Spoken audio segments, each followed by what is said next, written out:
here as substitutes, Chair. Okay, thank you. Right, minutes of the previous meeting. Sorry, yeah, Pauline? Yes, I read them today and I think there's something missing. And I've listened to the tape and it's definitely missing and it was said. So if we look at page 7, paragraph 3, the bit that's missing, and it's 1 hour 10 minutes in if you want to listen to the tape, is that Graham confirmed that we set a balanced budget in February. And when he was asked what the percentage average was, he said 8.7%. And he said of inflation that it was 1 hour was assumed. And he said, when asked if the 11 million that was built in as a result for inflation was adequate, he said it was going to be hard work, but it was adequate. And he also said there may be going to be £500,000 shy as a result of the pay round. But he said the 11 million was tough but achievable, and that's what they're heading for. All that's missing. Third paragraph.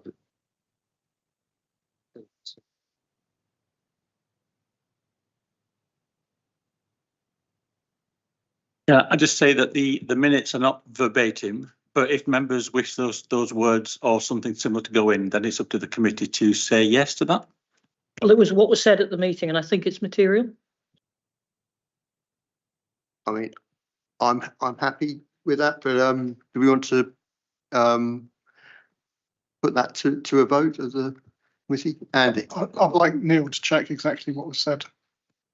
And then I'm happy with some verbatim bits going in, but I would like Neil to check what the verbatim actually was.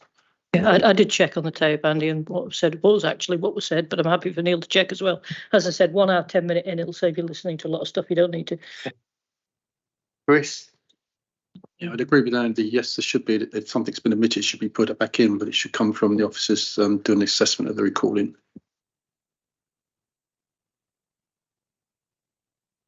So, oh, sorry. So I'm happy to check the tape and put in the appropriate words if everyone's happy with that as a way forwards. Okay. Okay, so with that amendment, can someone propose the minutes?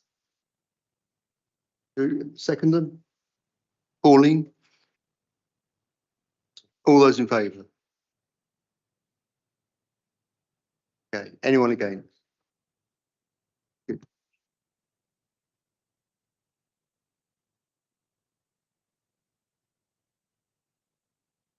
Right, any declarations of interest? No. Right, we move to public question time. No public questions, Chair. Thanks.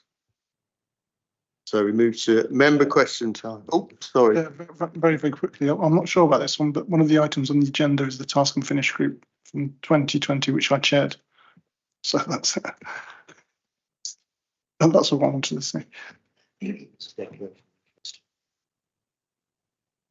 Okay, noted.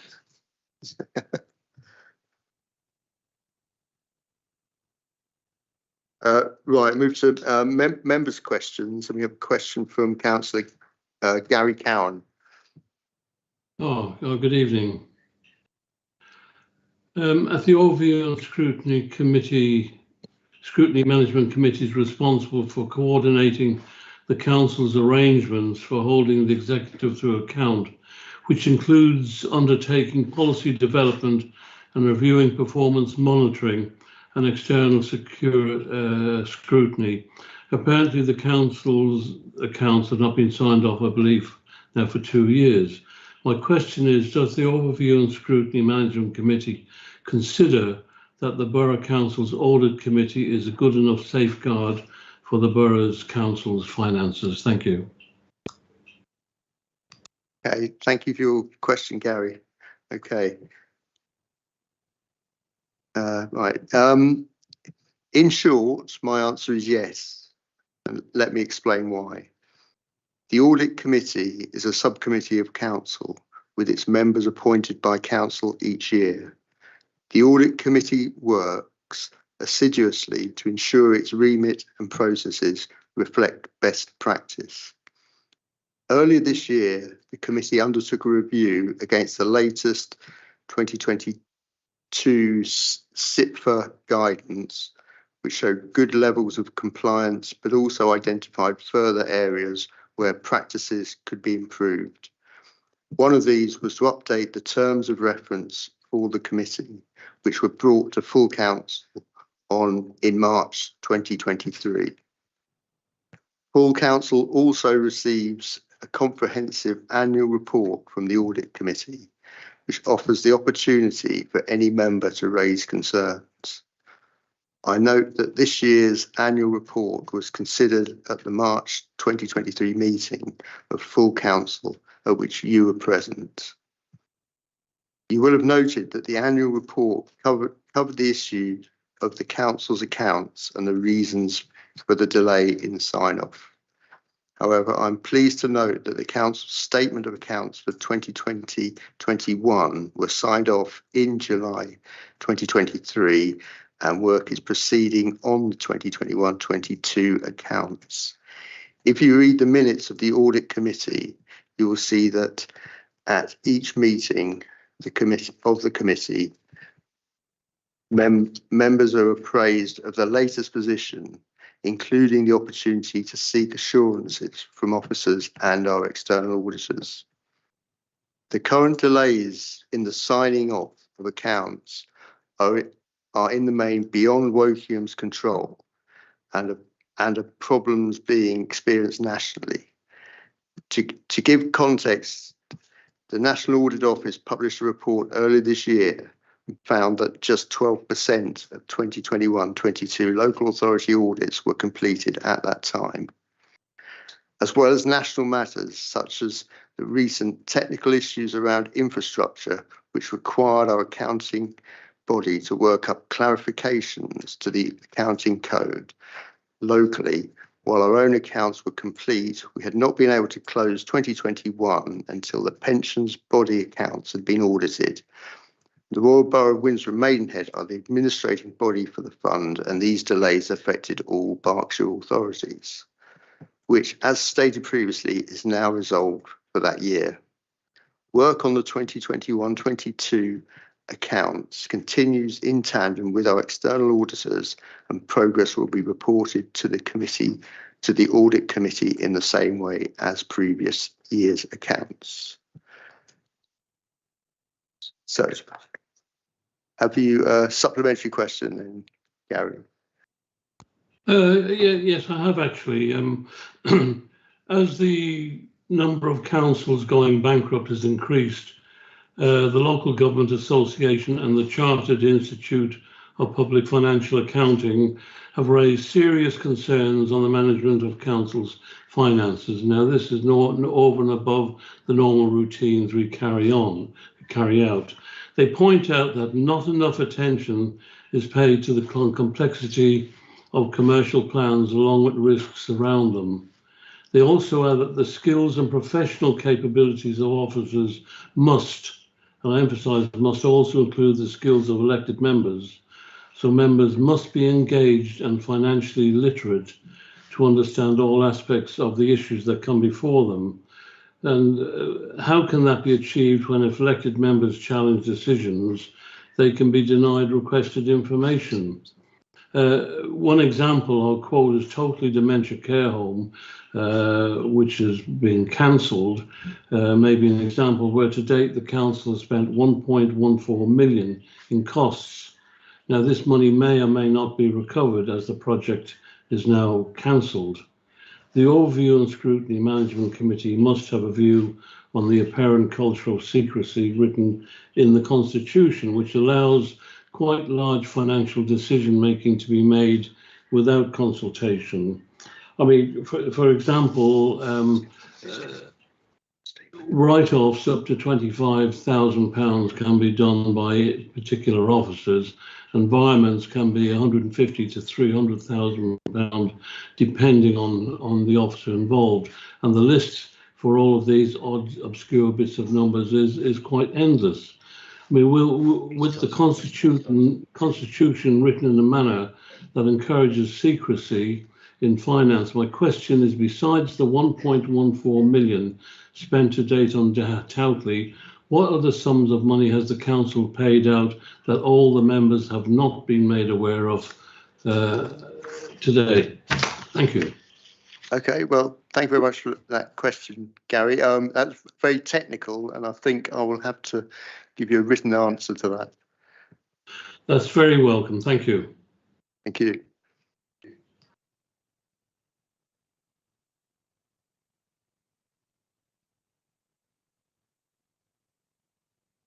Okay. Next agenda item, the Q1 2023-24 performance monitoring report.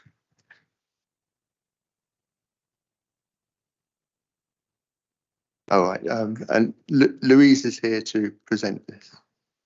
And I'm also here. I'm pretending to be Sarah, who sends her apologies. right, and Do you want to put a short thing? Right, I see. Okay. So I've got just a few things to say by way of introduction. So in the report, under top wins, there's a reference to the fact that the council won a Municipal Journal Award for Sustainability and Social Value for the Wokingham Town Regeneration Project, and specifically for the Carnival Hub element of that. We also won a second award for the Best Social Housing Initiative for an adult social care specialist housing project. That's not mentioned, and I think those officers also need celebrating as well. Under top opportunities, there is reference to transforming sports and leisure services, and then to property and land disposal opportunities. And reading the agenda, it suddenly became obvious that people might seek to join those two things and think one was a consequence of the other. So I think I need to point out there are two entirely different things before anybody starts connecting them. And finally, under challenges, I just want to draw your attention to the forecast overspend of 2.9 million. We are at an early stage in the year. Efforts are being made to pull this back. We managed to contain spending last year from a not dissimilar position, but each year it gets harder as the easy wins have all gone. So just going around Berkshire, Bracknell have announced a forecast overspend of 4 million. I think that was last week. West Berks' latest position is 6.3 million. Which is going to their ONS meeting on Thursday this week. The Royal Borough are looking at 5 million overspend, and I tried to find out what Reading's position was, but they don't seem to have looked at their Q1 monitoring reports yet, at least I couldn't find that they had, and I think we all know what happened to Slough. So there's no doubt that times are tough for local authorities generally, and pretending that Wokingham has loads of money and we just need to spend it a bit more efficiently, as has appeared in the local press recently, is a bit nonsensical. Over the next few months, various ONS committees will be looking in detail at proposals for next year's budget and also other financial matters. And so any ideas you as a committee have for saving money or generating more income will be welcome when we get to those bits. And as I say, I will do my best to answer any questions on the individual KPIs if people have them. okay, do you want to say anything, Louise, or no? That's right. I don't think I've got anything to add, Okay. Chair, other just to say that it's set out in the normal format, taking on board points that were raised last time. And obviously we're here to answer questions as best we can. And there are other officers virtually who may also answer questions depending on what councillors want to ask. Thank you. Right, so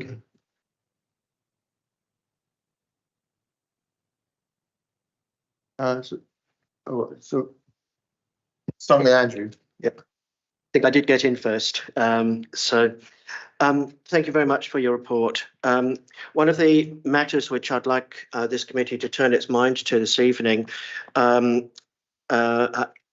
think is particularly pertinent given Prue's drawing our attention to the note on page 20 about the forecast overspend of approximately £2.9 million. Now, within that context, okay, and against that background, I think it would be really useful for this committee to turn its mind to any issues arising from this data that should be fed into the budget scrutiny process and the budget formulation process, which I believe is about to begin.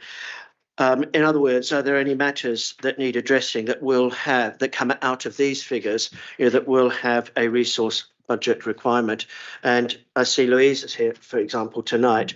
One of the areas where this might apply could be with respect to staff recruitment, retention and succession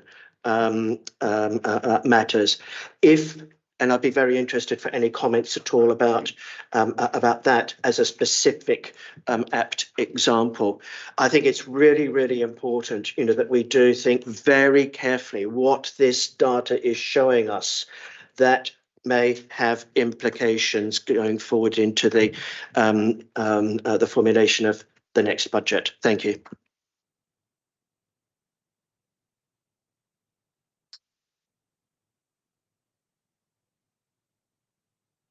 Well, I was just going to pick up, obviously, on the staffing points that you have raised. Obviously, within the KPIs, we are measuring our turnover rates for staff. It is actually quite, it's sort of staying quite at the same level. It's starting to dip, and it is sort of coming down. We are starting to see some real success in our recruitment recently. We've tried some different ways of reaching out into and using different networks and different social media, and they are being very successful. We're doing some measures at the moment around that, and we will be looking to take that to Personnel Board to obviously give them an update with regard to the changes that we're making. We're also looking, just from a retention perspective, at our learning and development and ensuring that we've got a good offer so that we're developing our staff and giving them the tools that are needed. I think professionally, we've always been very successful with that, with regard to growing our staff from a professional perspective, but maybe the management piece and the core offering there, that's what we're looking at in HR at the moment to ensure that there's a good offer. But we're looking at all aspects. So our apprenticeships is another really key thing that we're looking at. And again, our directors are very keen to see how posts can be looked at with regard to apprentices so that we grow our own, and that is also taken on board, and that we're always looking internally at succession planning as well. So it's not just about attracting new, it's about keeping the knowledge and skill that we have within the organisation. Add a little bit to that, because those of you who were at Children's Services Overview and Scrutiny last week will have heard from some of our younger social workers talking about these kind of issues. Apprenticeships came up there as a thing, but also it became clear in the meeting that it's getting more difficult to recruit social workers and even to recruit agency staff. I know that I think this committee has shown a keen interest in agency staff before. It's a matter really for the Personnel Board as to exactly when we need to employ them. Sometimes you're always going to need some because there's maternity leave and there's sickness and those kind of things, and there are just some jobs you can't recruit people to or that are time limited. But we are looking at the most cost-effective ways to do temporary workforce. So that will be coming to council. I think it might even be coming in September. The way forward to try and stretch our resources as far as we can and minimise the spend. So Pauline. Thank you. This is probably partly something that will overlap with Personnel Board, so I'm quite happy we take this away. One of the things I'd like you to look at is the terms by which you take on high-paid interims. Because I've seen when you replace them with permanent staff, which is great, they don't seem to go. So I'm not sure what the terms are, both for the interims and for potentially fixed price contracts, which obviously you're getting you're not getting a person, you're getting a service from an organisation at a daily rate, but it's bundled. So I can think of a few services in highways where they're bundled as a contract, but they're essentially buying people. I'd be interested in knowing a bit more about what your terms are for getting rid of them once you've replaced them, because I do see some of them hanging around rather more than I would hope. So it's a question for you, really. And just to come back on Prue's point, absolutely right. The equivalent forecast of overspend at this time last year was more or less exactly the same.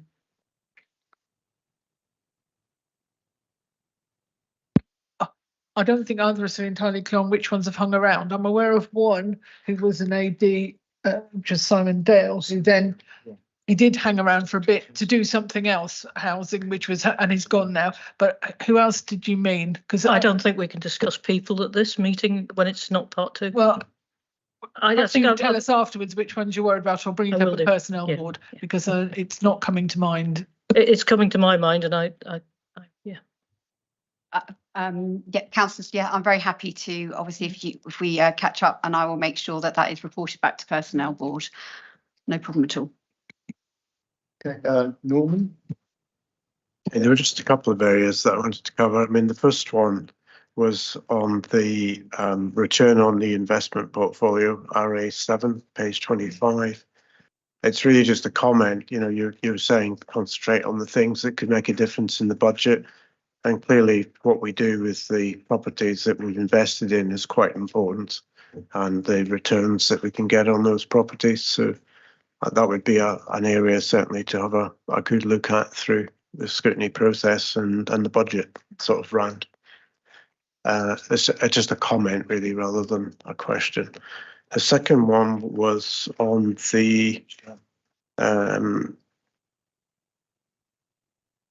the percentage of waste recycled, composted and reused.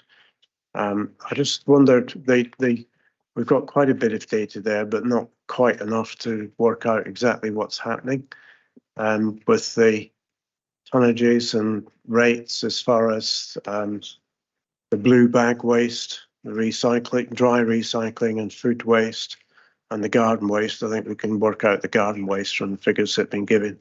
So I just wonder if you have, it'd be Giorgio, I guess, and it's not perhaps something that you've got at the top of your head, but the breakdown between those different categories. I have spoken to Richard Bissett about it as well, and I think he probably will provide me with the information, but I don't know if you have it to hand.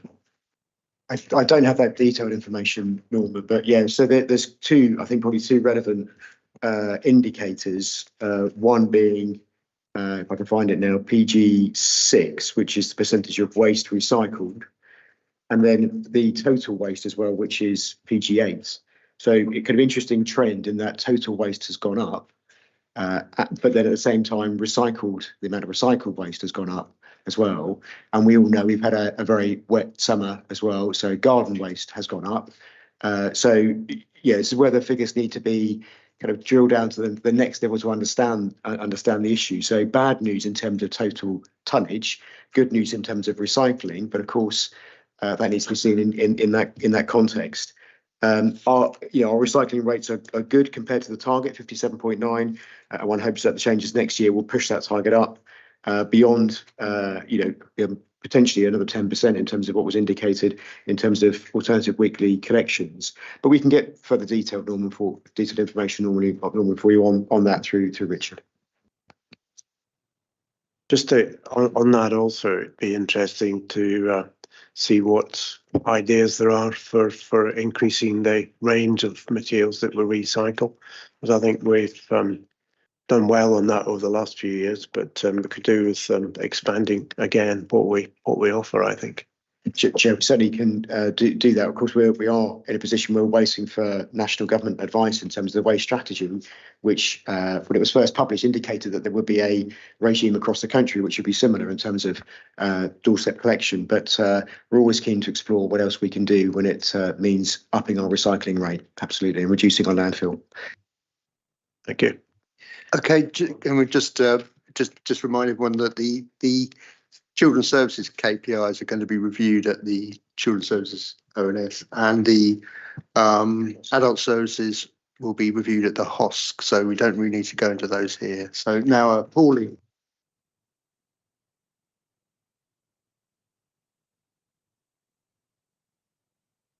I'm just going to pick up on Norman's point, if I may.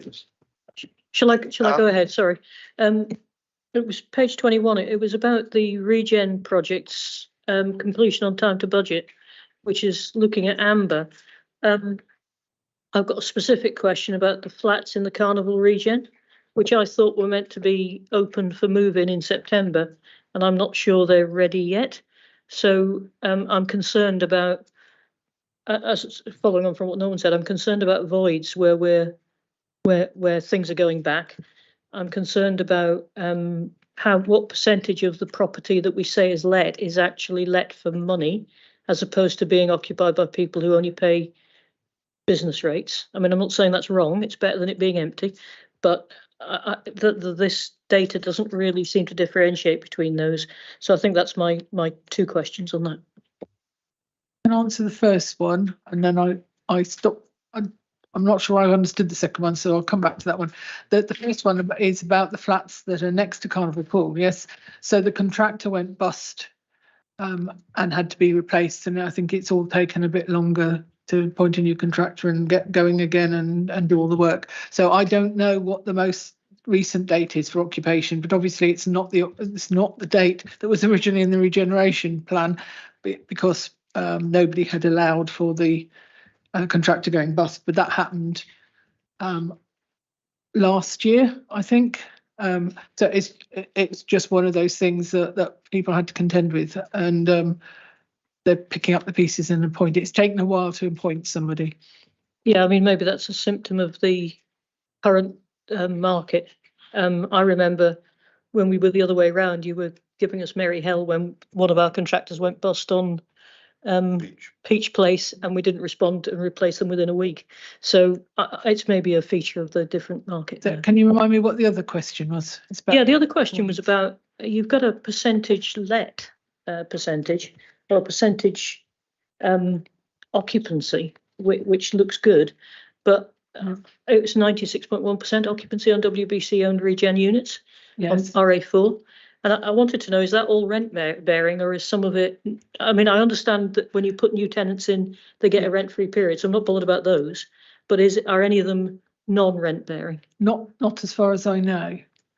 Okay. No, I'm sure we can find that out for you, but I'm pretty sure that obviously the occupancy changes over time as well. So I think probably since this was put together for Q1, there's been some changes as well to who's in and who's out. But all the people that are in there will pay rent, even if they do have a small rent holiday at the beginning as an incentive.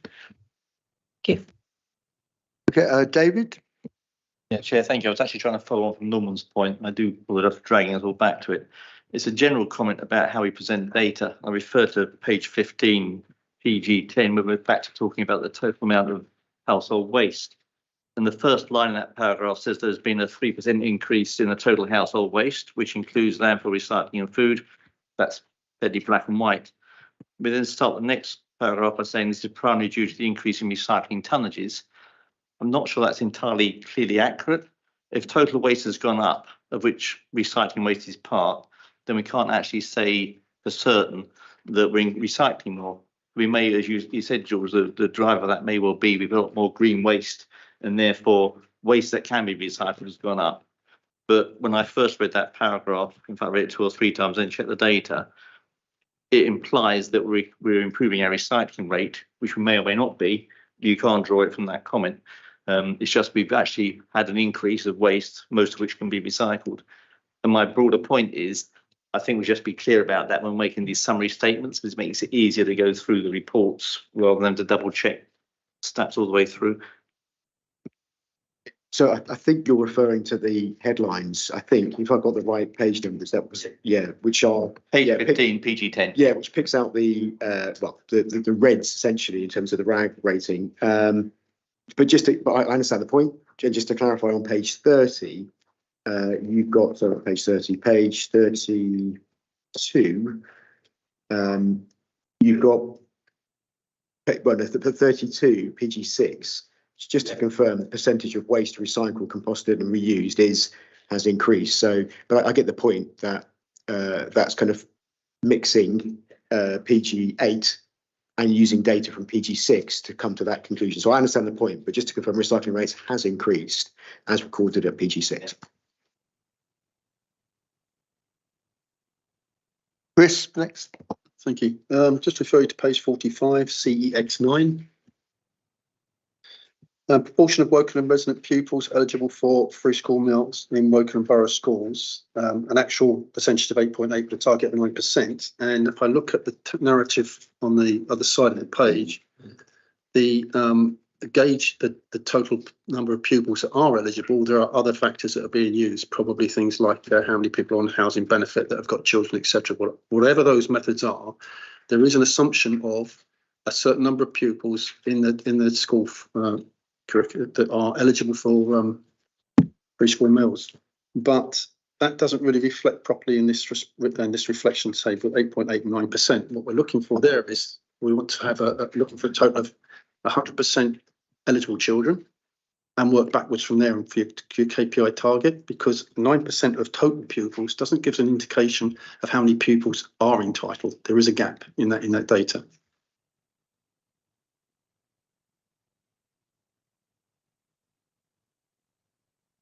Yeah, I pick up the point that you're making.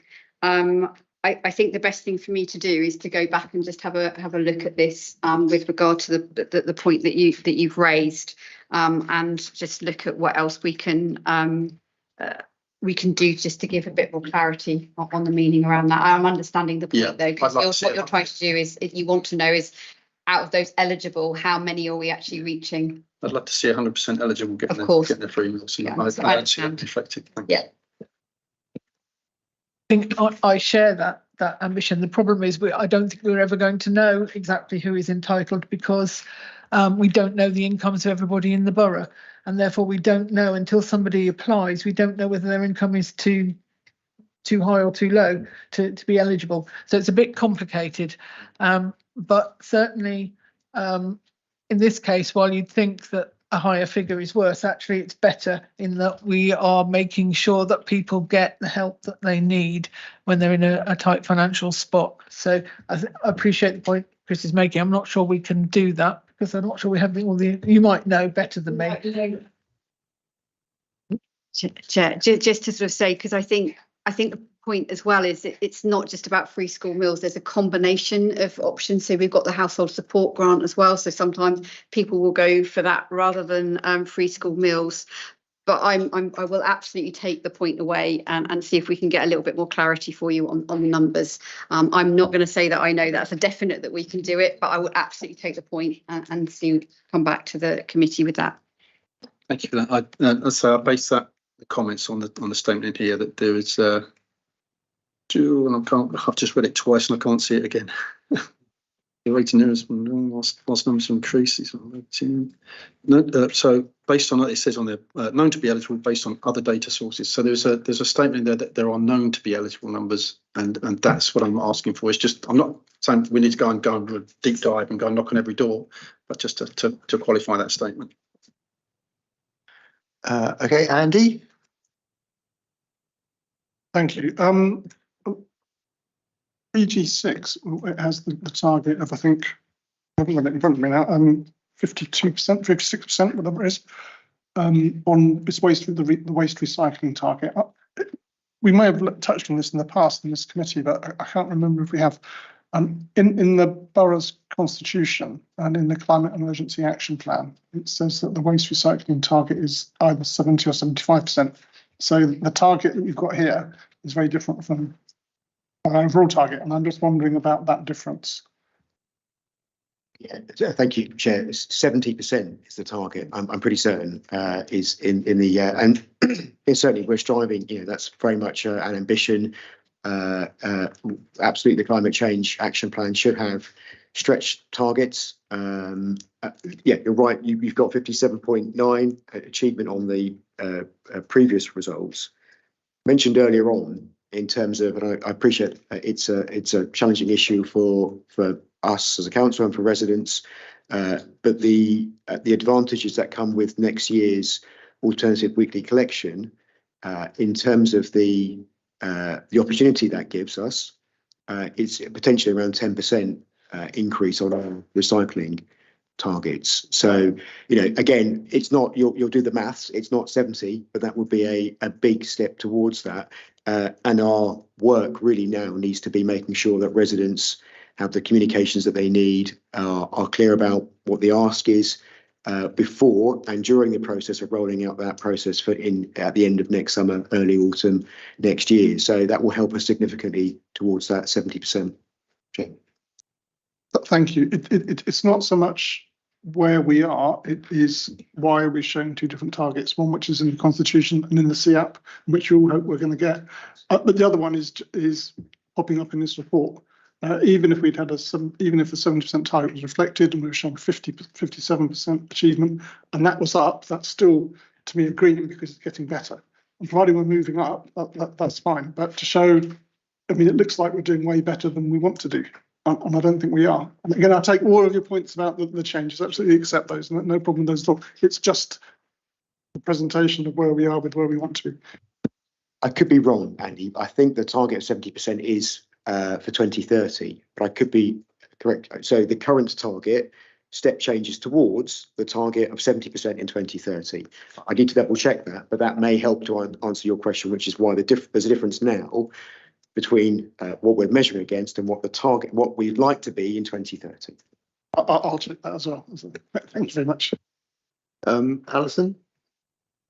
Thank you. I'd like to go back to CEX9 Pro, please. I understand that all children in Key Stage 1 still receive a free school lunch. So I think the issue is making sure that all of the children who are entitled to pupil premium have applied for and getting it, so that the schools are getting far more than a free lunch for those children. And then when they move into year 3, they will then get free school meals. So I do think what we're looking at isn't quite right, because the free school meals is that only recorded for children in year 3, or does it record the eligibility in reception in year 1? Honestly, I can't remember. I think we need to go, because the narrative for this doesn't help with either Chris's point or your point. I think we need to clarify it. But there are a number of things. If you register for free school meals, it brings in so many other things that you can benefit from in schools and also the household support grant and all those other things help. So I think we need to be clear in the narrative about what exactly is covered by this 8.8% and what other sources of data we have. We do have some other data and applications and things. I think we know, and schools know, that they have a lot of children who would be eligible for free school meals and just haven't applied. I don't know why. Sometimes it's inertia, and sometimes it's some feeling of shame, and I don't know why people. But I think pupil premium is far more attractive. It is title to the benefits for your child's learning at school. Yes, and then they'll just move into a free lunch in year 3. So yeah, I agree, and I think we'll go in, bottom out exactly how to present this one better, so that people actually understands what the significance of it is. Yeah, thank you. I've got a second question. It's about RA2, which is participation in learning, leisure, to support those with social isolation. And I just don't understand why the target's being reduced over time when the narrative says that the need for falls prevention is increasing. And the moving with confidence is in demand. So when we know there's increasing need for it, why are we reducing the target?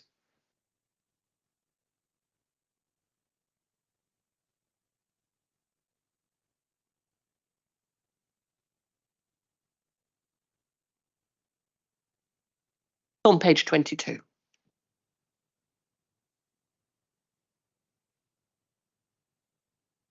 Chair, so this is an area, this is Graham's area, so I think probably we can best take this away. I can see Will's on the screen. There is a discussion whether it's cumulative or not, but Will, can you help or? Yes. So the reason why there's there's slight nuance to this one. There is an overall increase in the target from this year compared to last year as a reflection of that increase in demand. The decrease through Q3 and Q4 is simply seasonal, so it reflects the fact that fewer people engage with those kind of activities at that time of the year. So it's just about setting a realistic target and a quarter-on-quarter position rather than the year-on-year change in demand. I hope that's. Do people have less falls in different seasons? It's no, that's simply about the time of year and the fact that people engage at different times of year in a different way. But I'm not an expert, so I can go away and get some more clarity on that if you like. Thank you. And Andrew? Thank you, Chair.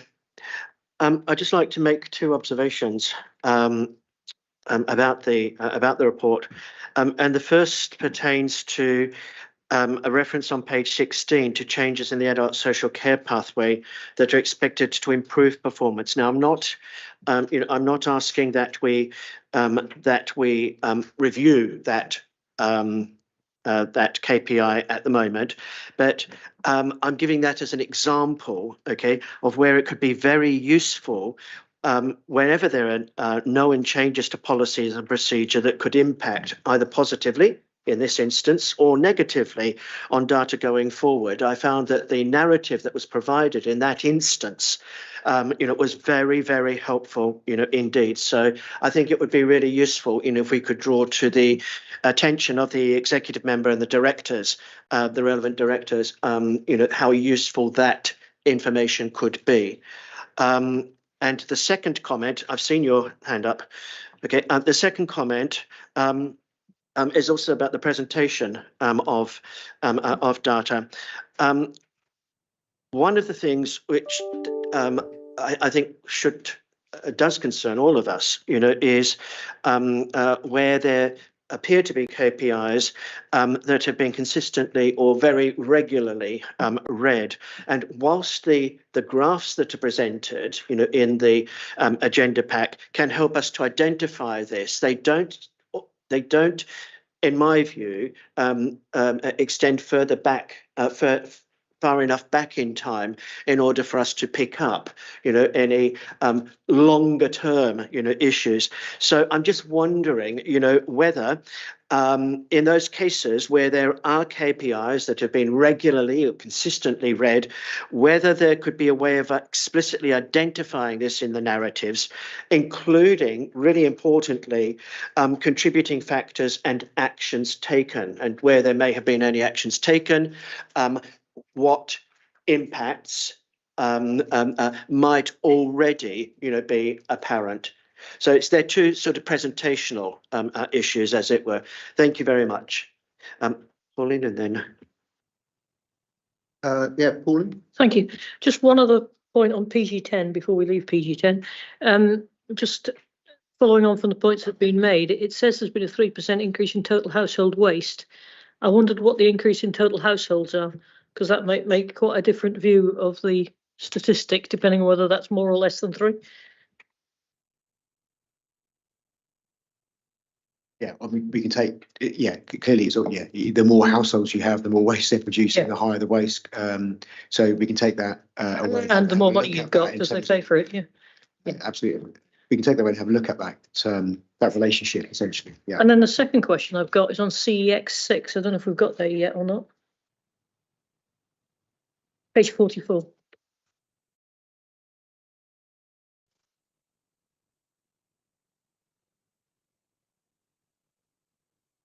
Okay, if I go ahead? Yeah. Yeah, CEX6, I have not got a clue what 87% of what is what. So what does the 87% mean? What is it a percentage of? Doesn't explain that at all. And that the service narrative doesn't help me either. Maybe I'm being thick.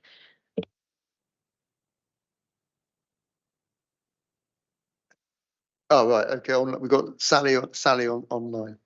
No, it's a fair point, Pauline. I think it's the second time tonight we've said that the narrative could be a little bit more helpful for members to be able to be clearer on the position. So this is about looking at channel shift across those processes that are managed through the customer service function.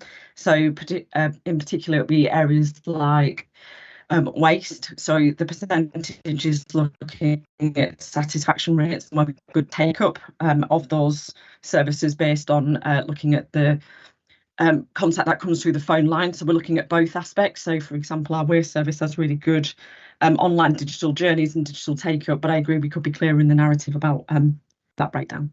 Sorry, I'm not quite sure how satisfaction rate measures channel shift. No, Surely it's right.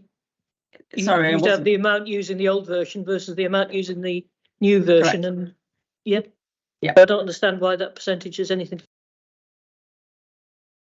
to satisfaction. So it's both aspects. We look at where we can see the two channels kind of side by side, and then when we look at website, we look where we've got really good clear digital journeys end to end. So that's the process that we're measuring, and I think we could be clear about looking at where we've got end to end digital journeys, whereas actually what we're saying here is that we've got good experience in certain areas, but not all of them. But I'll take it away, Paul, and have a look at it and see if we can make it clearer for the next one. Thanks, Sally, because I think what it should be is 1,000 people complained about potholes and how many 976 used the map and 25 didn't. That's probably the channel shift measure you should have.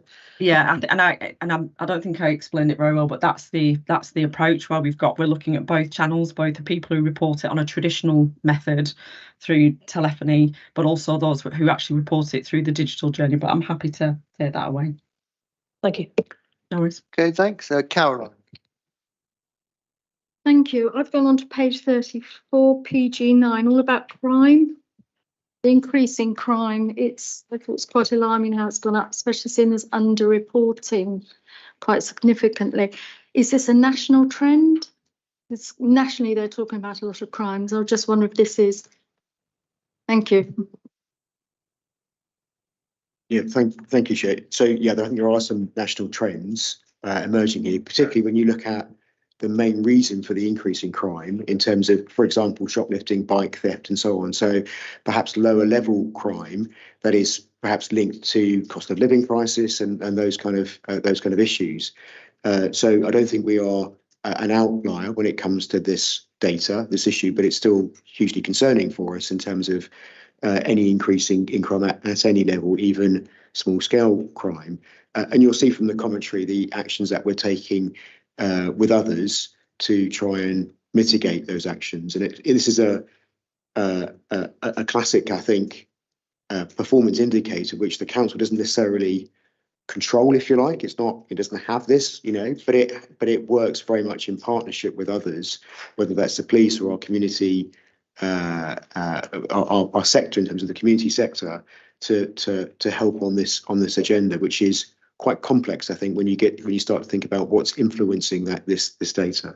But yes, concerning, and it's right that members pick up on that, I think. Is that a brief to that? Because we have discussed in the executive whether this is a meaningful KPI because it's not entirely within the council's control, but we decided that it was because it gives us an indicator of what's going on in the community, and then therefore the things that we might need to either bring pressure on others to sort out, or with the lower level stuff to have our own procedures and processes. So it is useful even if we can't actually control a lot of it. I'm just going to feedback it's a major concern to residents when they do crime surveys. It is very major concern to them. So thank you. David. Thank you. Just building on that, I mean, there's a report on the news this evening about the impact of shoplifting, which I'm sure many of us would have heard. And both anecdotally, we hear about it a lot in Wokingham Town Centre. I know I've heard reports of one major retailer over in Woodley where they're in shop loft is actually affecting the profitability of the store. And although you've said it and quite right, this is a very complex area. I do wonder whether there's something we can do in terms of town centre support to retailers, but we can up our game a little bit to helping that down. Chair, so I think there's absolutely something we can do through our business engagement communities. So through our economic function, working with businesses, whether that's peer-to-peer support, whether that's additional guidance, whether that's connecting people who may be able to help in terms of providing better defence, if you like, or more systems in place to reduce the chances for shoplifting. But to me, this. Your point iterates the value of this performance indicator, I think, as does your point, Caroline, about the fear of crime and crime itself is a huge concern to residents. So. Right. Any other questions? Okay.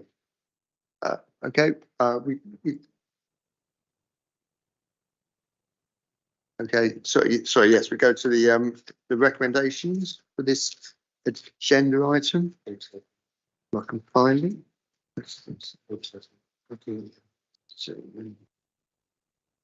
Right.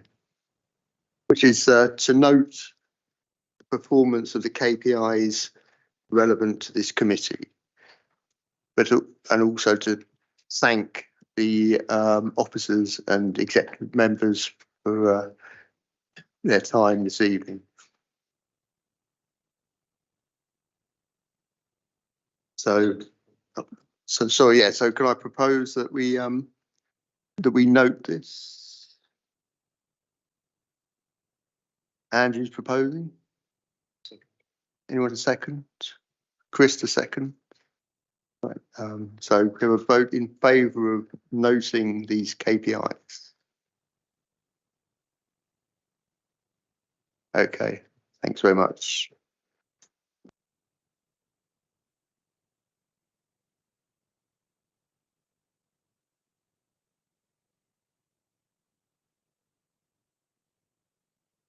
Whilst you're packing up, could I just say thank you very much? It was a very good report. No, sorry, yes. Thank you very much for that.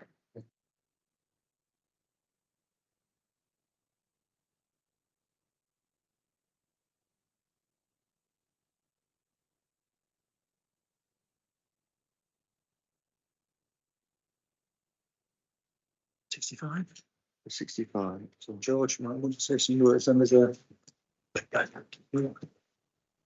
Okay, we move on to agenda item 30, which is looking at the adoption of a state infrastructure task and finish group update and progress report. So George wants to say something. With Chris, I think, is starting this item. I think, Chris, is that right? It is, yeah. That's fine. But okay, thank you, Chair. Good evening, all. As just mentioned, I'm Chris Easton, Assistant Director of Highways and Transport. We were last before you on this topic back in January 2020, following the Task and Finish Group, which was formed to discuss the adoption of infrastructure, estate infrastructure, which Andy Croy mentioned, obviously, at the beginning of this meeting. The outcomes of that session identified 12 recommendations endorsed by the executive. We fed back on those at the time, and we're here tonight just to provide an update on how things have been progressing. Obviously, it's worth noting that in the last 3 years, the world has changed, and there is a combination of things that have changed in respect to estate infrastructure and adoptions in particular. And this has resulted in many things that have changed, such as cost increases, recruitment and retention, which is another matter you just touched on the last topic, as well as house building rates that have reduced, have had significantly reduced rates, as well as adoptions have fallen, which are linked to that. As you will see from the report, we have provided an update on the matters along with an update on the previously identified recommendations. These all form part of the general review and improvement plan being undertaken by the team that run the 27838 in infrastructure, as well as the green and blue, as well as the highway and transport service improvements that we're currently undertaking. So the estate infrastructure does not only cover highway aspects, and as such, along with me tonight, I've got Alan Lewis, who, picking up from the last conversation you just had, we've successfully recruited in June this year as the Highways Development Manager, assisting and managing the Highways Development Management team. So some of you would have seen him with Planning Committee, as well as managing the Section 27838 So we've had a vacancy in that team for nearly 2 years, and so Alan has come along, and we're gratefully to finally have found somebody in the market that we can fill that position with.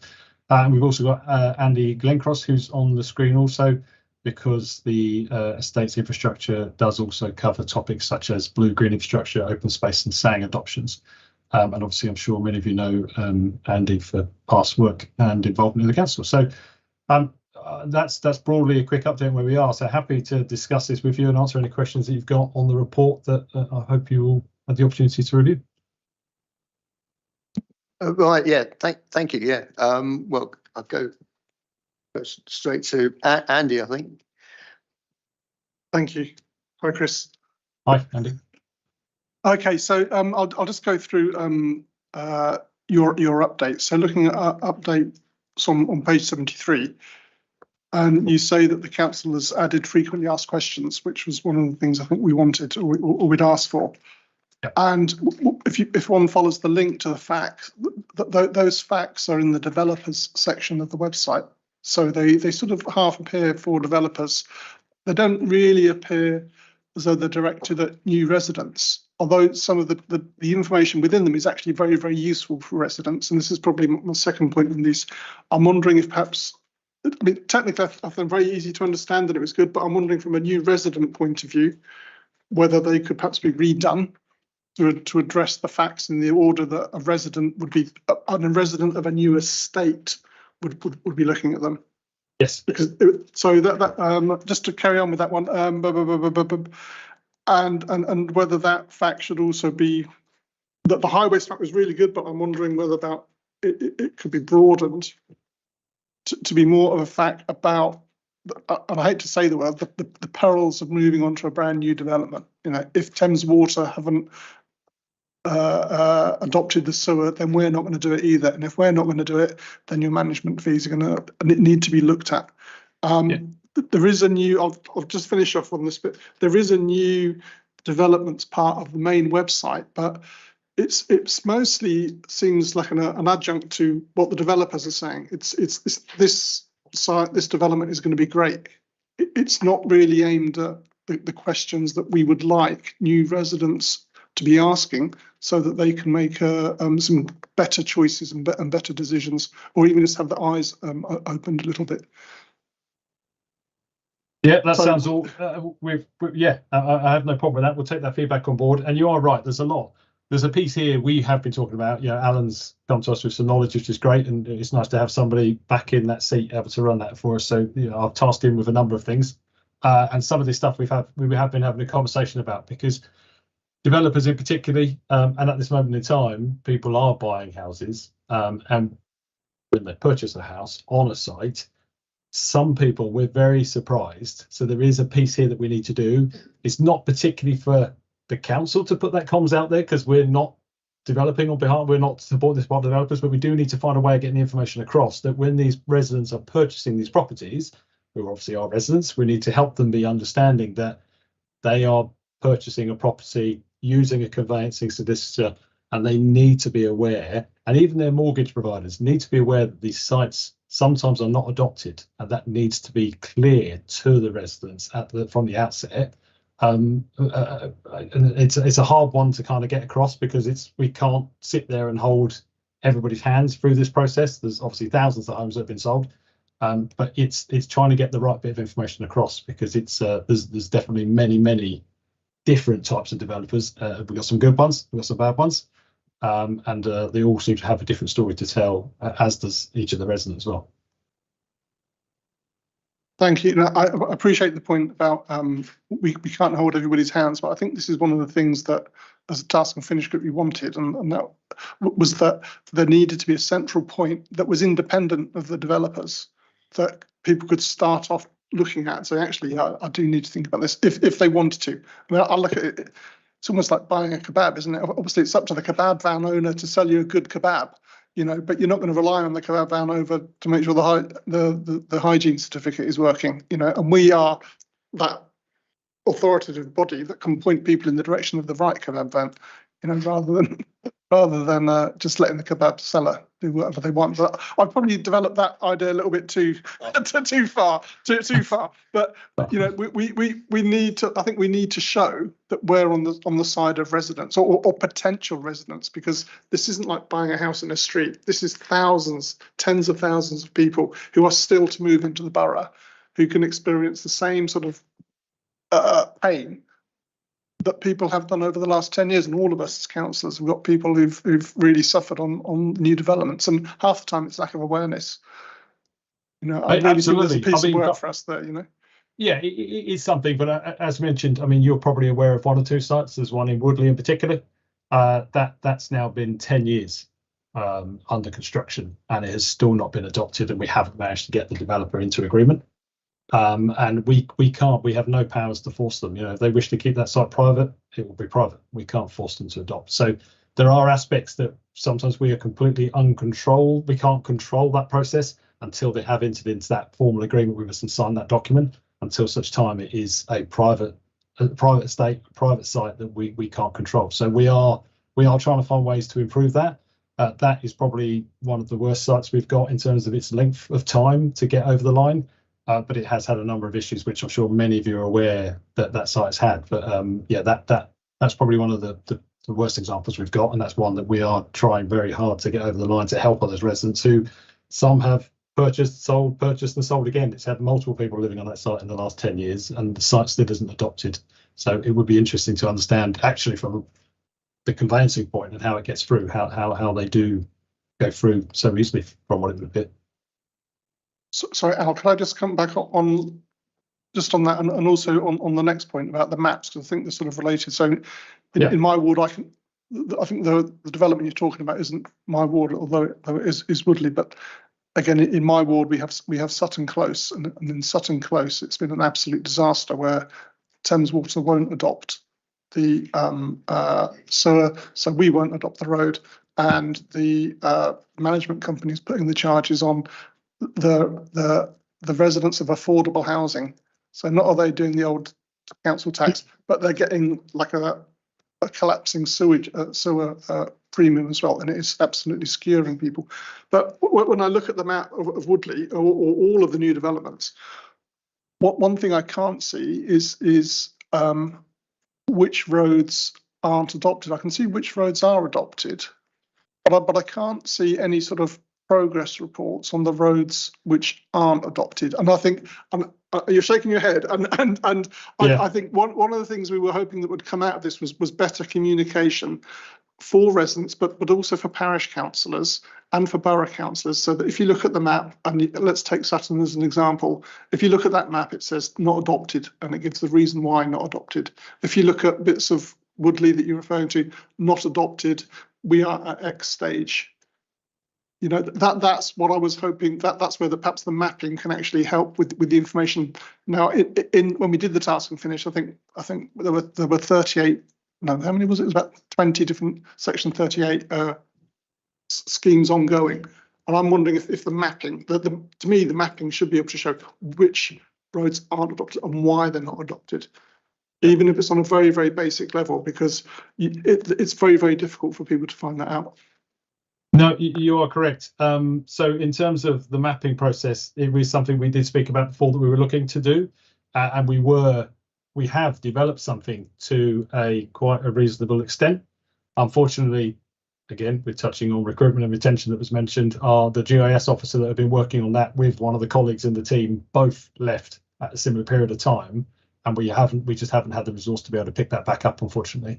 And we still don't have a permanent GIS officer in house, as we've not been successful in any recruitment to that. So we have a map base, we have the process, we can drill down into it, we can see the ones that are live, so we can see access to that. But unfortunately, it's not in a public facing kind of portal that we can share at this moment in time. And that's the next step we need to work on.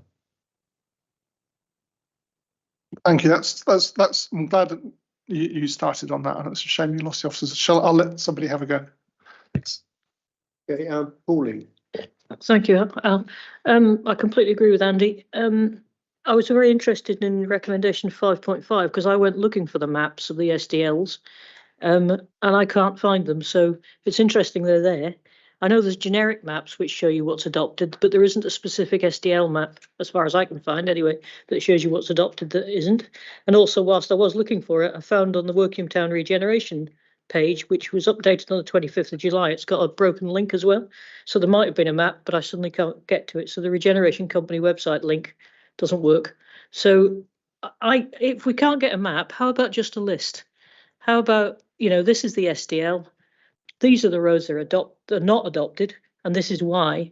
And, even to the extent of red, amber, green in them and say, these are red because not only are they not adopted, they're not going to be adopted either. So beware. I think we need to make it a lot clearer. I know that people should listen to their conveyancing people, but it's not a key bad one. It's more like getting married. You don't read the small print. You look at the wonderful brochure with the fantastic sort of, no offense, with the fantastic PR. Yeah, I probably shouldn't have started that simile, but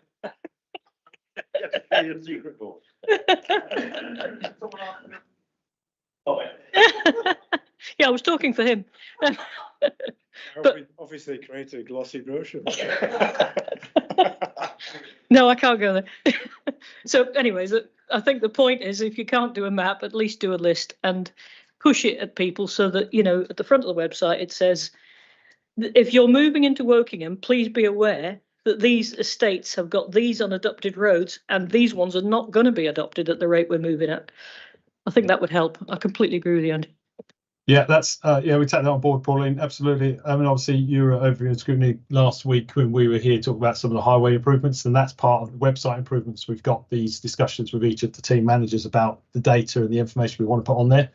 But happy to look at a more simplified version ahead of those maps to get something up there, because we have all that data. We know the roads, we know the developers, we have all their contact details, so we can formalise something that we can work up and get updated. Thank you. Just to help for the starry-eyed optimists. Thanks. Yeah. Andrew, next. Yes, thank you, Al. My question relates to a reference on page 76 to SUDS. And I was surprised to see that very few developments are advanced with the expectation that the SUDS will be adopted by Thames Water. Now, if I've understood this correctly, then does that mean that they will remain the responsibility of WBC? If this is the case, why is it that Thames Water are reluctant to adopt SUDS? And does this pose any risks to the council and to residents going forward? I'm thinking particularly in terms of financial sort of risks. Thanks, Andrew. No, typically Thames Water wouldn't adopt SUDS features, so they adopt your foul mains, which are all private for the housing and they're in the infrastructure. In terms of your SUDS feature, which is sustainable urban drainage systems, they are typically taking your drainage from the runoff of the site and the highway, the carriageways. So that's all part of our highway infrastructure, our highway drainage, and then the site's overall drainage. So obviously Andy is here because a lot of those features and those ponds sometimes fall in the open space, which would obviously fall to the adoption of the council and fall under the area that Andy works in. Some even, there's drainage and stuff associated that runs through Sangs and alongside that. So that's not an aspect for Thames. Thames only adopt the systems that drain away the properties and the private network systems, which obviously they would typically adopt for foul waste and so on and so forth, and certain surface water from the properties. But Andy, was there anything to add from the open space? Just to reassure you that the financial risk wise, all the public open space features have SUDS in them. They have commuted sums associated with them to cover all the maintenance, including some of the specialist drainage function as well. So on top of the public open space sort of grass cutting bit. So there isn't a financial risk to us, providing the developer pays the commuted sums. Thanks for clarifying that. Thank you. Okay, Rochelle. It would be nice to have a nice presentation to new residents and saying that if the roads and the SUDs and everything else isn't adopted, you're going to be responsible for maintaining all of it. And I will tell you that there's a SUDs in one of the estates in my area, which is not owned by WBC. It's owned by the residents, by the management company. And because every so often they'll tell me, well, can you get the area cleaned out? And the answer is, it's not WBC's SUDs, it's your management company's SUDs. Now, residents should be aware of what's happening, but we also have had things where developers have changed the planning agreement and changed the roads so they were not built to WBC standards, and the councillors were never aware of this, the residents were never aware of this, and suddenly they found out that it's not adoptable because it's not built to adoptable standards. We can't force them to build to adoptable standards, I believe, Chris. I don't believe that we can force them to actually do the right thing. They're developers. They're not known for their generosity, shall we say. But when you buy a home, you have to have all of this. But most people do, when they buy a home, they don't read all the small print. They don't realize that you're going to be stuck with a bill. And one estate that I will not name are probably going to be wound up with a £6,000 a year, up to £6,000 a year management fee. And they were told by the sales people that it would be about £50 a month. And to the best of my knowledge, £50 a month does not equal £6,000 in a year. And, you know, £600 yes, £6,000 no. But it's caveat beware. Buyer has to be aware of what's going on, but a lot of people don't know this.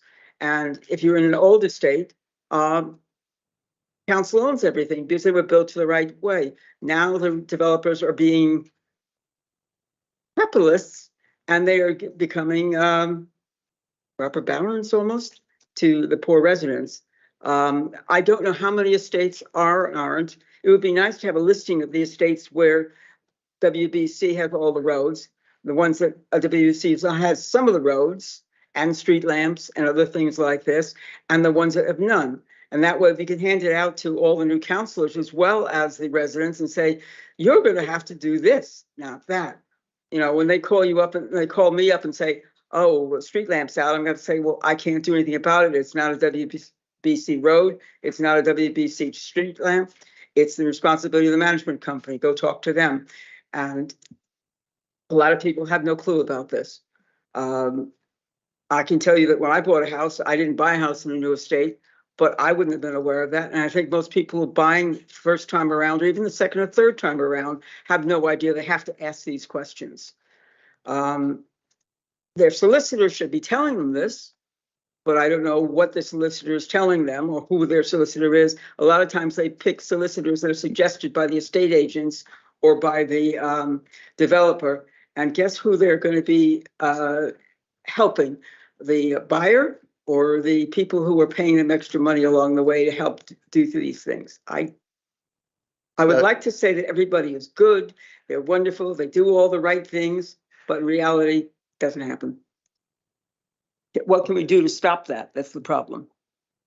I can't comment on the last piece because obviously, you know, they are legal, they're lawyers, they have to follow obviously their codes that they're mandated to. But in terms of, so we introduced obviously a good few years back with all the SDLs coming through and some of the major development and non-major development in the Section 106 legal agreements that they have to set out clearly that they're entering into the scheme to be built to adoptable standards, or obviously retained as private. Now we secure an advanced payment code early on. As soon as the developer approaches building regulations department to set out that their building reg notice, we can serve an advanced payment code on them, which actually applies a bond for the value of the works to the site. Now, what that does is that enables us to oversee those works to be constructed to a sufficient standard to make sure that they are safe, sound, and obviously of good standard if they're going to be kept private. It also means that if they're going to be built to adoptable standards, but keep the site private because it's their choice, then again, we can oversee it. What happens is when they're into a Section 38 agreement, which is the process under the Highways Act to adopt the carriageway on up to a highway. That bond is transferred, so it gets released, and then they have to enter into a new bond with us, which upon completion of the works, or substantial completion of the works, we reduce that bond and hold it for a maintenance period so we can see what's happening. So we have mechanisms in place to try and secure that. There's mechanisms in the legal agreement as well around management companies, and obviously how they have to set those up, how they have to be set up in place, obviously have a certain amount of money behind them to kind of protect the resident, but also typically, and the planning team work through them with these, is that they're also set up that the process of them is that the residents who live on those sites then take over that management company and it's run by themselves. And obviously they have to appoint a finance person, they have to appoint a chair, so on and so forth. So there are a number of processes in place in terms of how we can ensure things are adopted. As you mentioned, everyone's alluded to, that's not something we can do. All we can do is give them technical approval, oversee the works. And I would say the majority of developers do want to have them adopted and handed over to us. It just depends on what may have happened during the construction for something to have been not built correctly, so Thames won't adopt it. And that's a key feature. If Thames will not adopt their infrastructure under our carriageway, we cannot have a private asset under our highway such as that. So we can't adopt it. Or they may not have lined the infrastructure, i.e. the utilities as we request. And some of you may recall from past years, we've worked very hard to ensure developers, at sometimes additional cost themselves, to put all the infrastructure in dedicated corridors in the footpaths to reduce the number of utilities that are in the carriageway, to try and prevent the issue that we have now, where utility companies are obviously coming through under the rights that they have to access and maintain their assets and equipment within the carriageway. So we're trying to protect the integrity of the carriageway throughout new developments and moving forward.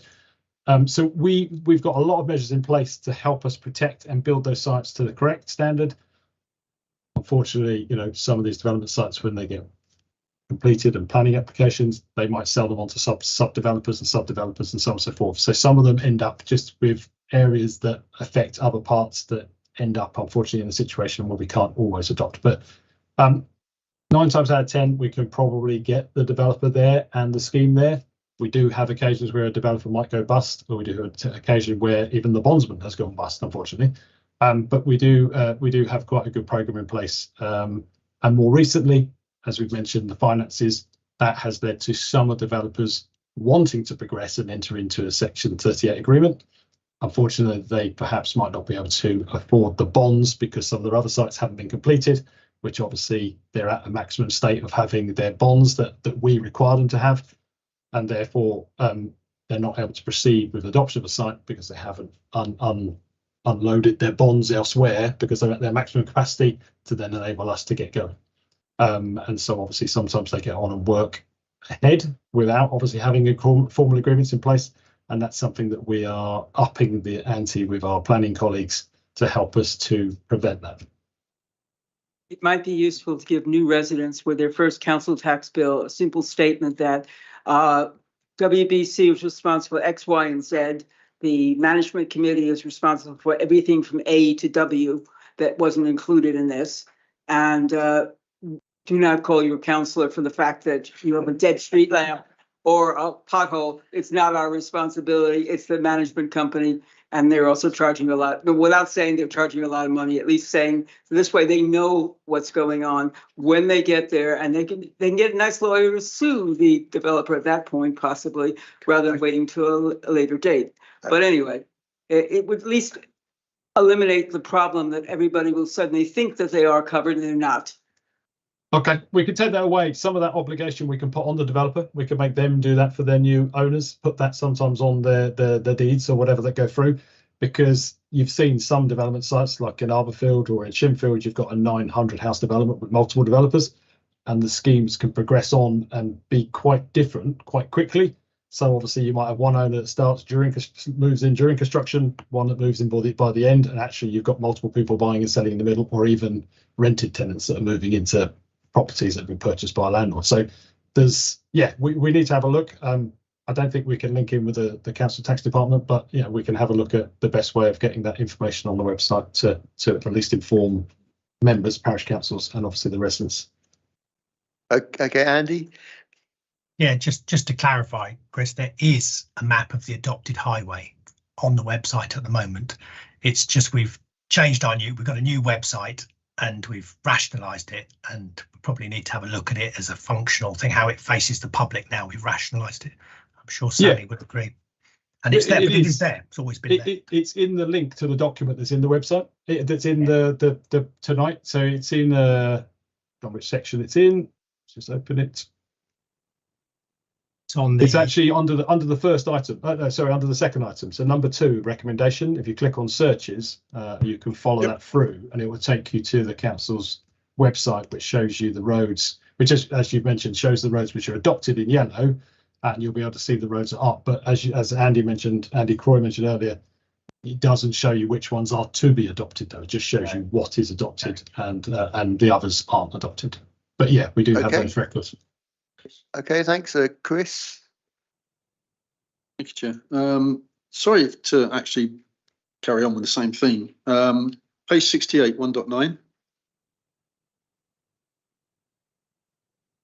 Where the statements in there about S38 agreement, and when it's 5 or more dwellings, the roads will be built to an adoptable standard. Now, we've recently had training last week for planning, and one of the statements that came from that was, when it's a house of more than 5 house dwellings, the roads have to be built to an adoptable standard. So where is that enforcement? If this is a voluntary code here that we're seeing is S38, but a training is telling us that it is a mandatory action. That's the first item. I don't know if you want to answer that straight off.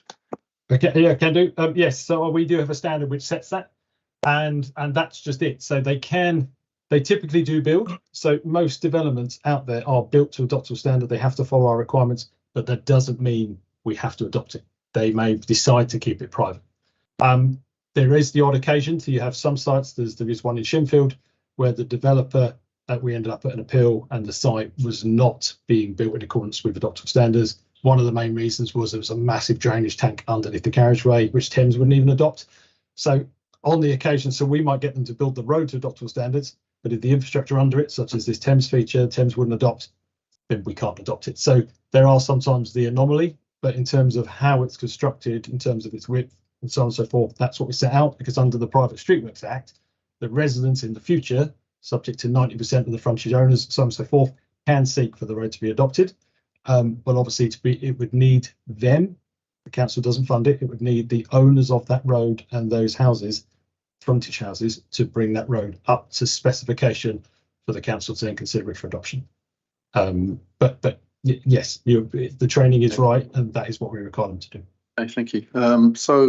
I live on 3 Mile Cross, which is an estate, a development that was in process, and at the time of purchase, yes, there was a management committee in charge of, run by the developer, to maintain the facilities until such time as things were offered for adoption. And this is one of the things that in my pack, my solicitor's pack, I've got documentation stating that there were West 106 funds paid to the council for adoption of green spaces and other items.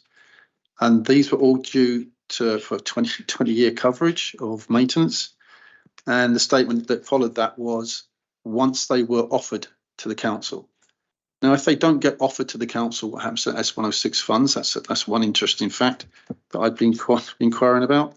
And the other one would be that if you have had funds paid to the council for to adopt future assets when the development's finished, are you in a position to say, well, come on, hand it over, if it's been built to the right standards?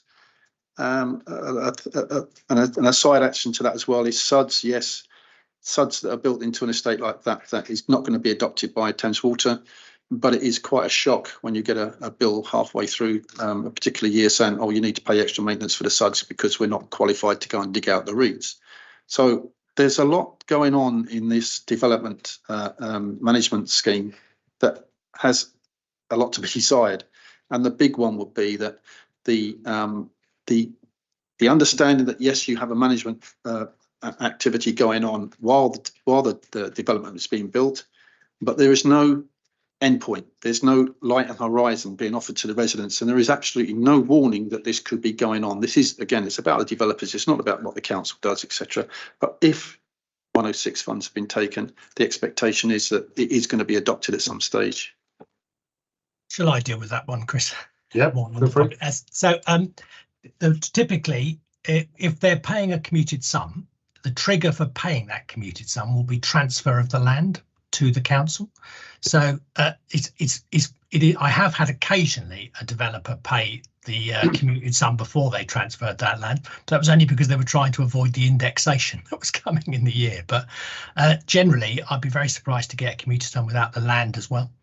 So, but you are right that whilst the developers are in on-site building, the transfer of that land and the payment of the commuted sum will have a trigger point, and mostly that trigger point is a certain number of dwellings. Now, the problem with some schemes that actually take a bit longer is that effectively our only real leverage over developers, if they don't do something we want or do to the standard we've asked for, is to refuse to adopt it and refuse to take that transfer until it's made up to the standard we asked for. So that often then puts a little bit of delay on that. But ultimately, the developer has an obligation to transfer that land over to us and pay the commuted sum at the end of at least at the end of the development. So it's not that it will go on forever. It just might be a bit longer than we'd expect. Yeah, I think just to add to that, you mentioned about you're paying a management fee, but they're talking about the site being adopted. I must admit, that's not. I haven't heard of that before. You wouldn't normally, if a site's going to be adopted, it would be adopted at the end of it. And any maintenance up until the point of adoption is the responsibility of the developer. If there's a management company in place now during construction, that's not kind of normal place. That would normally mean that the developer's not intended to have the scheme adopted. It's okay. I'll provide you the evidence that it's now 10 years overdue. I'll provide the paperwork for you to view. I think that's the best to match it up. Thank you. Yeah, thanks. Is it helpful if I contribute? Sorry, just add to some of those, because there's been similar comments raised, and Chris is wonderful and kind of covered many things for me, so I haven't really had to say much. Sorry, but no, that's fine. One of the things that we have, and part of the reason for putting in the annex the local government ombudsman decision, was to point out that there are various failings that are occurring across the land, various levels, including the developers, but sometimes the conveyancers, even the mortgage providers. And yes, we can take responsibility and we can direct people and we can help them to do that. One of the things we have already committed to is making sure that when the conveyancers do their searches, that even if they're not asking the right questions, we answer them anyway and explain some of that and expand some of those points, so we start to pick up on this, because there have been some cases where householders have been clever enough or informed enough to withhold some of their monies on the deposit on their property or the purchase of their property to cover the contingencies of these risks. Now, that should be part of the conveyancing process, and they should be picking that up. And solicitors that don't get a slight slap wrist currently, but we need to help make sure that's a more serious consequence. The mortgage providers are the same, in as far as when they're providing a mortgage to somebody, they're doing a financial appraisal of that person's ability to pay those prices. Not just for the property, but also the lifestyle of that person, which in this case must include the management charges if they're applicable. And that's the bit we need to help them with too. So these are things that we're looking to update in our frequently asked questions, but also in our processes to make sure that when we're providing that information to third parties, not just the householders, but their consultants, their advisors, that we're providing them with the right information to make sure that everybody's as informed as they can be. It's easier to do that going forward because generally the country as a whole has learned a lot of these painful lessons, and we are working our way through the past history of where developers have built out sites and have left some of these legacy issues, which they're now still trying to tidy up, as Chris has already said. It's notable, isn't it, Chris, that we're none of us inundated with solicitor requests about undischarged planning conditions or 106 obligations. You get occasional ones, which would suggest that solicitors sometimes do it, but not that often. Okay, thanks, Andrew. Yeah, thanks for that explanation, Alan. I think that was really, really helpful, and I was really pleased to hear that you're thinking about trying to address some of these issues in frequently asked questions for the residents. Okay, from a resident's perspective, I think that's really important. It goes back to one of the very first points that Andy raised this in this agenda item, and I think it's should form a basis of one of our recommendations. But I just wanted to be absolutely clear in my own mind, because I kind of sense from some of the questions tonight that there is a feeling, an understanding that that any involvement of management companies, will be in a sense sort of in a particular time frame. It's not indefinite. Now, is that in fact correct, or is it possible, for homes, estates, to remain within the management, of a management company in perpetuity?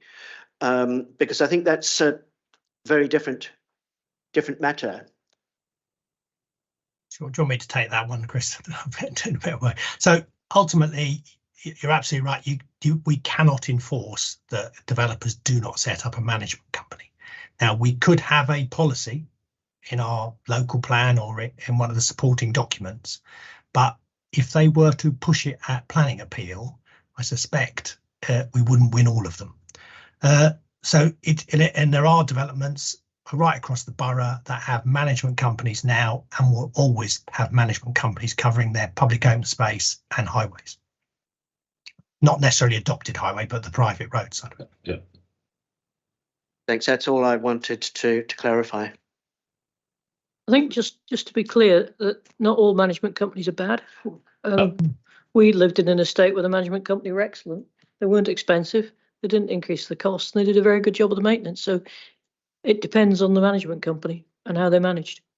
Yes, and it also depends on the things, Pauline. So you may have been lucky, I don't know if it's a new site or an old site, but the costs that they take, they need to be aware of the assets on that site. So if there is a drainage pond, if there is like underground drainage that they know will need maintenance in 20 years' time, they need to make sure that the money they take now builds up enough of a pot so in 20 years' time they're not coming to surprise all the residents to go, by the way, we need to rebuild the pond, we need to rebuild the road.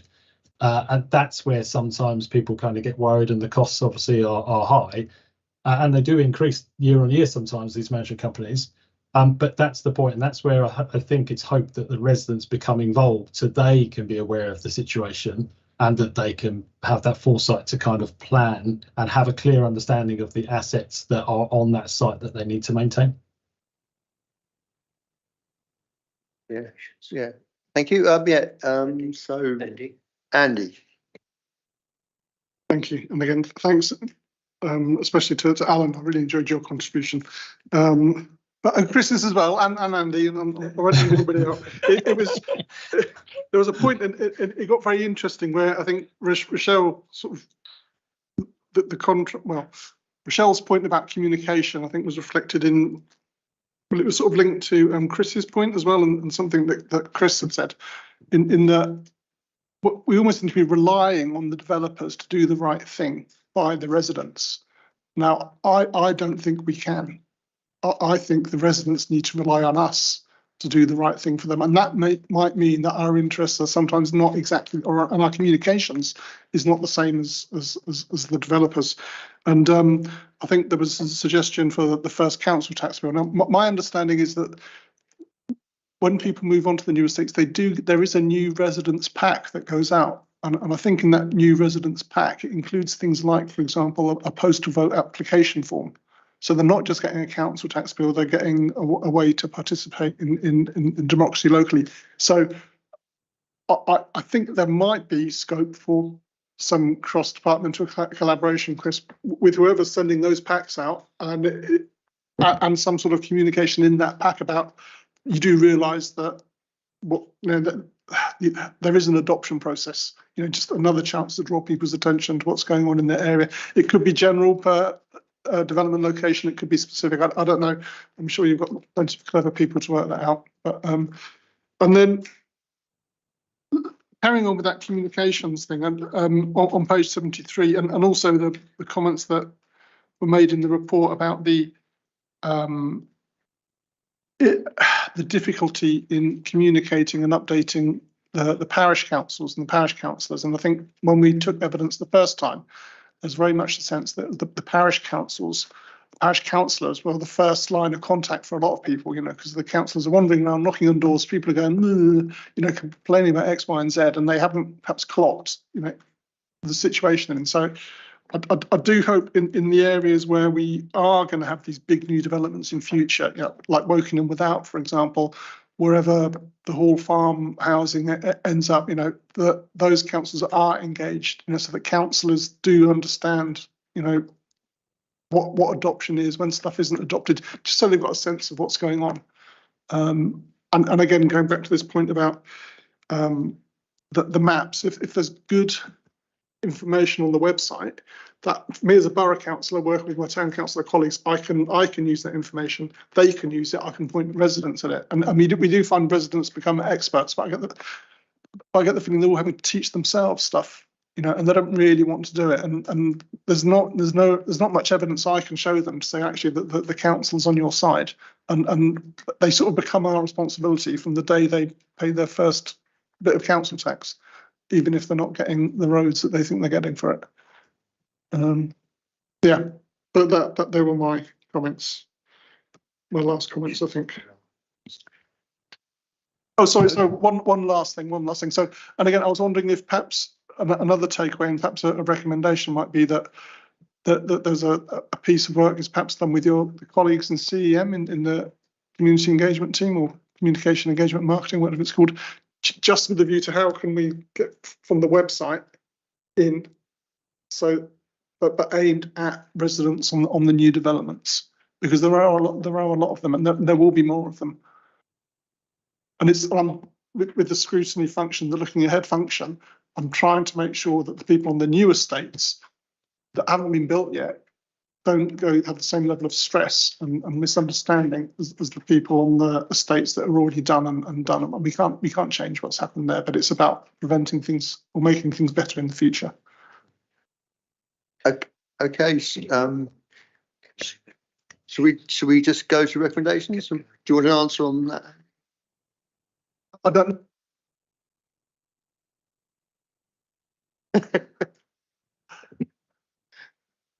Did we miss something? Was there a question in that, or was it just we took that away, Andy? Good spot. There was no question. There were some wishes, there was some wishful thinking, not wishful thinking, but some wishes for action. Okay. Yeah. I think perhaps we just go to the recommendations of Andrew.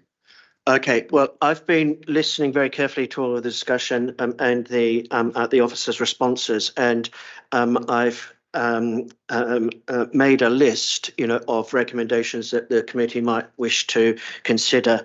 I'm sure that Neil will do his usual wonderful job to tidy up the wording of these recommendations. The first recommendation is that additional frequently asked questions being published to help home buyers understand the issues and risks related to the adoption of infrastructure and the role of WBC in this, and that the community engagement team /comms produce that they publicise this or make these available to residents in a new residents pack, and produce posts on the WBC website and Facebook page regarding the adoption of infrastructure and where these FAQs can be found. Okay, so it's a long recommendation to do with FAQs and getting them, you know, to our residents by a variety of means. Is everybody happy with something along those lines? Okay, the second recommendation, again, it arises out of a number of questions that we had about the reporting of the adoption process. Okay, the stages that we're at, in terms of adoption or non-adoption, of various assets. So the recommendation is that that the adoption reporting process possibly tweaking the map-based system and or looking at alternatives such as lists, of particularly unadopted roads and other assets, to be able to show which assets are not adopted and progress towards adoption. So it's a recommendation to do with reporting of and progress in the adoption process. Any comments at all? Any tweaks at all to that? As I say, Neil will. I think, as Chris said, they were starting to partly do the mapping, but they ran out of people. Yeah. So I think we should acknowledge that the heart is willing. Sure. Yeah. Caroline? I was just to say, Pauline also mentioned roads that aren't going to be adopted as well should be on. Yeah, that's in the recommendation. Yeah. So Chris? Apologies, if I make a comment, actually. Recommendations you're making now are identical to 2020. Pages 104 and 105. Just a brief overview of what's in bold on there. Yeah. We're going over the same ground again. And I think that ought to be, it's not a reflection on the ability for the council officers to do the job. It's a thankless task anyway, but we seem to be hitting the same problems year on year end. Mm-hmm. So we ought to consider that as well.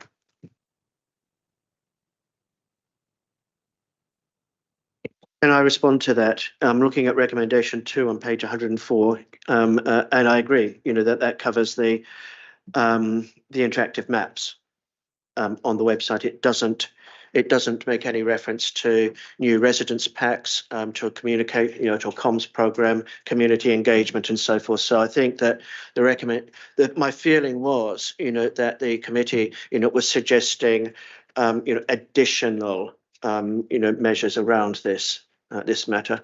Yeah, I do agree with that comment. It's the additional items, but as I say, another one on there will be open spaces and playgrounds on there. Just the same comments that have been going on in this meeting now are a reflection of what was going on before. So yeah, I'm going to come back to that in another recommendation.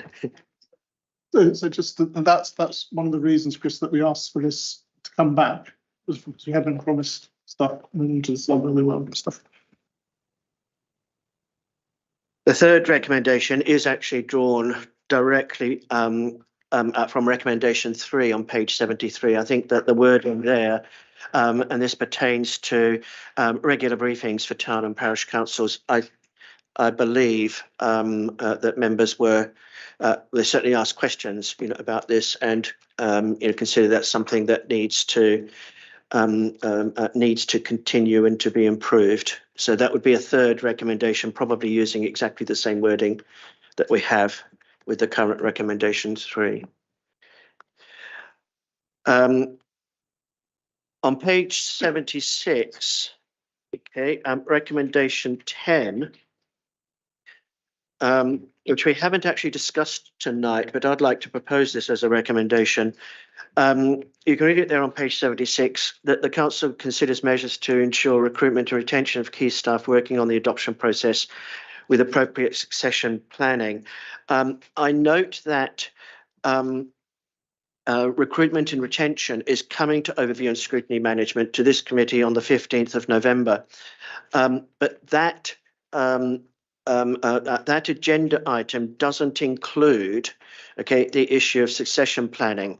And so what I would like to propose, okay, is that when we look at the forward plan, that we add succession planning, but that we include specifically, okay, a department case study on highways and transport, where we can actually have a look, in some detail at that matter.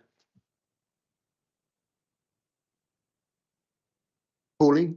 I think just picking up from Chris's point, can we turn this round a bit and just say that we recommend that all the unfinished actions that have already been recommended last time are completed with the following amendments, and then just talk about the amendments. Otherwise, we're going to hear all night talking about the same recommendations again. And I think the amendments you've made are good, but I don't think there's any need to go through every recommendation, agreeing it again. We've already got a recommendation. Either it's been done or it hasn't. If it hasn't been done and we don't disagree with it, we should just roll it forward. If I could respond to that, I mean, there is a way of dealing with that, and that would be to agree simply to ask for an action plan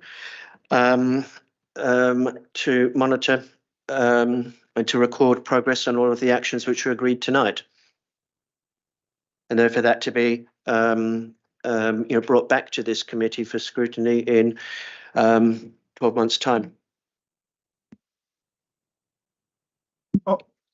I'm very loath to require the officers to do an action plan.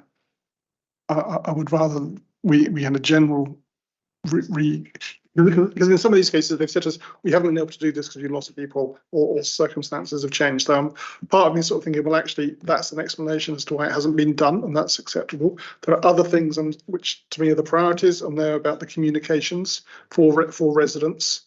And although it's not stated, it does mention the map, and I don't think the old recommendations talk about the new resident packs and about that zone of the website. But that to me is probably the most important thing, to have something functional in that area. But asking officers to do an action plan is no, I wouldn't want to do that. I think that's right.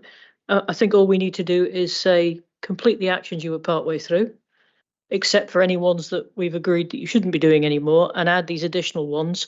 We've got the list of adopted and unadopted and never going to be adopted roads.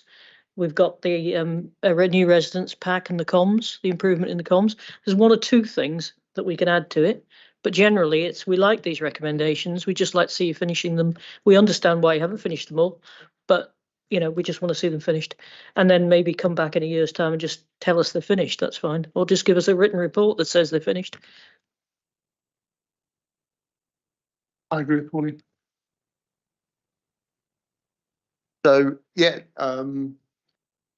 so our proposal then is to reiterate our original recommendations, but in addition, we would like to include the improvements to the frequently asked questions, the around the new residence packs,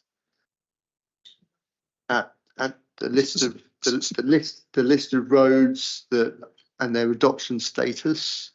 Sorry, Chair, can I just say, actually, recommendation 1 was through the provision of general advice and frequently asked questions on the new residents section of the council website. So that was literally the first recommendation last time. So it's not even a new thing. Oh, right. I'm just looking at it now and I can't. So it's on page 103, recommendation 1.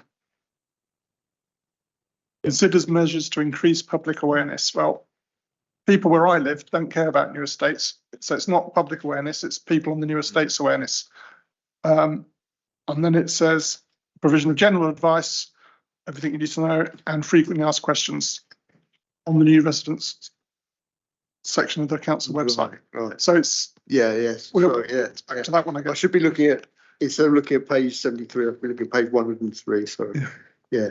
And we're sort of partway there. The fact that's been done is very good. It just needs redoing to make it more friendly for residents. And the new residents section needs to be about include a section on new residents on new developments, not just any old new resident. Okay, so we propose to reiterate the recommendations we've had before, with the addition of improvements to the I think it's the turning the thing on its head and saying, don't tell us about what's been adopted, tell us about what hasn't been adopted, why it hasn't been adopted and what's never going to be adopted, because I think that's the key things for the residents.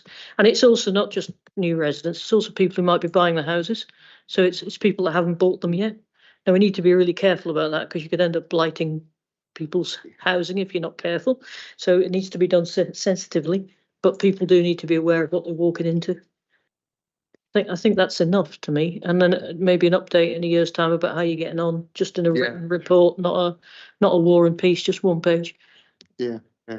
Okay, list of so basically a list of roads and their adoption status is really what we're looking for, isn't it? In addition to if mapping guy or GIS is not recruited, then a list. Yes. Okay.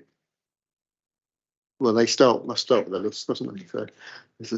So, right. So, as a proposal, Pauline propose it, yeah. David second. We agree with those recommendations. Okay. Anyone against? No. Okay. Okay. Thank you very much, and thank you very much to everyone, the officers, for their time. Thank you. Thank you. Evening. Thank you, Chris, and your team.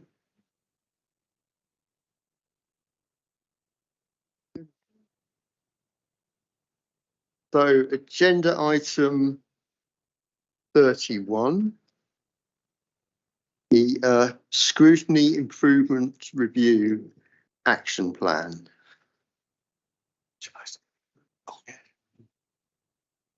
Just a very brief introduction, members. You will recall last year the Scrutiny Improvement Review took place, which involved interviews with officers, members and partners.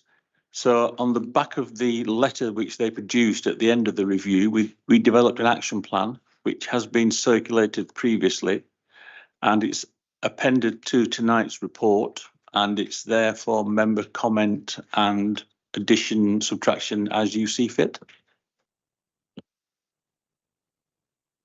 Right, Pauline? The main one I had was a couple that's ongoing that I think we could probably close. Number 12, I think you can close. You've done it, you've justified it. I think it's right. The discussion we've had tonight proves that this committee adds value. I just shut 12 personally.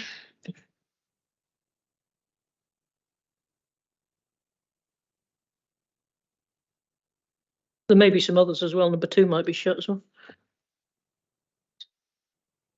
I think the bottom line is let anything that says it's agreed and it's happening, just close it. Right, okay. Andrew next, I've got. Thanks. Okay, I note on page 135 that the Centre for Governance and Scrutiny is down to provide a feedback session later this year to explore members' views about progress in this and further opportunities to develop overview and scrutiny at WBC. I'm just wondering if there is any, if there are any timings attached to this. Do we know yet when this might happen? We were looking at the end of the calendar year. Okay, that's excellent. Okay, thank you. I would like to suggest a number of recommendations in relation to this. There's reference in this report, and also when the leader of the council addressed this committee last, to the opportunities and the benefits of improving the overview function of these committees. Now, it seems to me that one way in which, and one prerequisite really, often in order to do this, is to have plenty of advance warning, in what is, what's on the, what's coming up. And I believe that the council has a strategic forward plan. I think it's the leadership team, have a strategic forward plan. And within that plan, these kinds of matters, are very clearly identified. So for example, I believe that in 2025 there's a reference to a new sports strategy for the borough and so forth. Now, I cite that as an example, of how it could be really, really useful for all chairs of overview and scrutiny committees to have regular citing, of the strategic forward plans, okay, to help in the preparation of their committees' forward plans.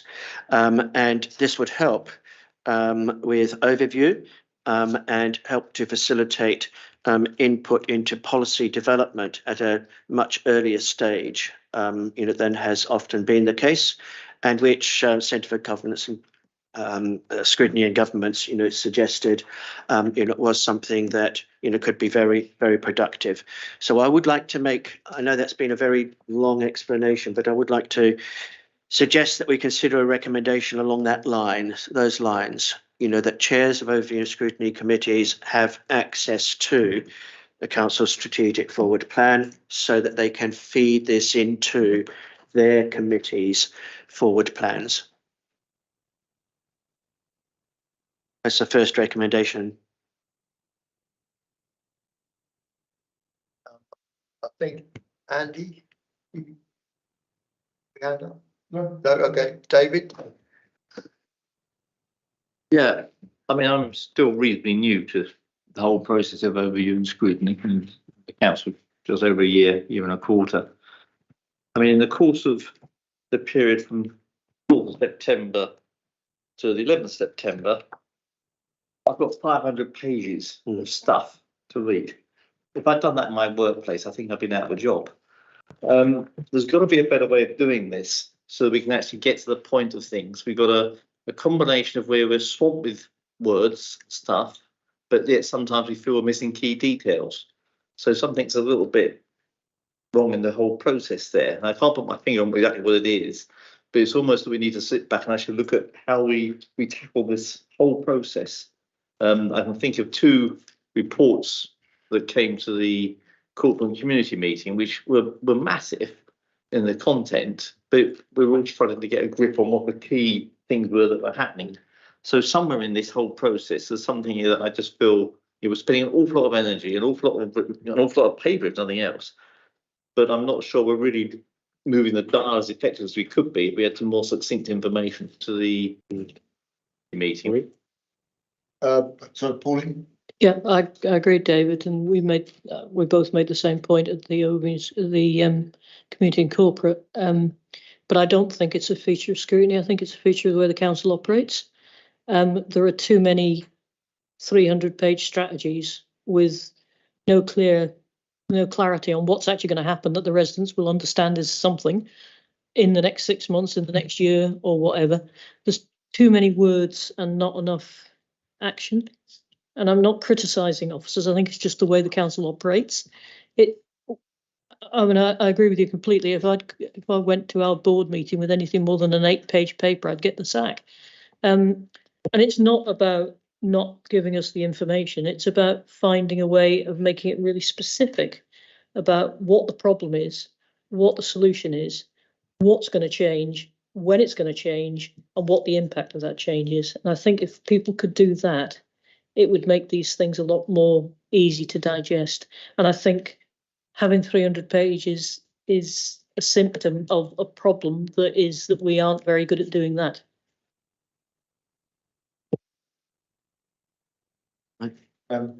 Andrew? Yeah, can I comment on that? I totally agree with you. And I think we've, and this is not a criticism of, of anybody, but we have an example, of this tonight where just a moment ago, we were working off 2 documents, as it were, that were basically covering exactly the same wording. Okay. But in one case, the reference was to page 73. The next, in the other case, it was basically the same document, but pages 103, and so forth. And, it's quite unmanageable. So what I would like to suggest is, that that this very specific issue be raised, in the Centre for Governance feedback session when they visit. I think you said, towards the end of this year. And if we could perhaps flag up with them beforehand and say, this is a problem, or an issue, that we have. Do you have any exemplars elsewhere, of how this is being tackled, more efficiently and effectively, so that they can come sort of forearmed? Andy? Sorry, Andy. That's two things to follow on from David and Andrew. Andrew and Pauline has done it. I can't help thinking it's the alternative has been in the past where you get a slideshow and you get 6 slides, we turn up and we all feel like we're being taken for mugs because there's nothing for us to read and there's nothing for us to analyse. And that's the other end of it, isn't it? And if you don't get the written reports, how can we understand it? It is complicated, we do need the reports. Today's example was a weird one because we were bringing back a report that had already been presented to us to examine to see if the follow-up had happened, so we did need 2 copies, but I can understand how it looked a bit weird. A totally separate point to that, looking at the action plan, is point 3 in the action plan is that the leader will attend scrutiny on a quarterly basis, and then it says agreed, scheduled for every 6 months. So I'm not sure. So I don't know, maybe it's the new. Yeah, so it's not quarterly, is it? It's every 6 months. Why are we doing every 6 months when it says quarterly? So this is on page 137. This is the leader, is it? Yeah. Just on that point, it's a recommendation and the committee has decided 6 months rather than every quarter.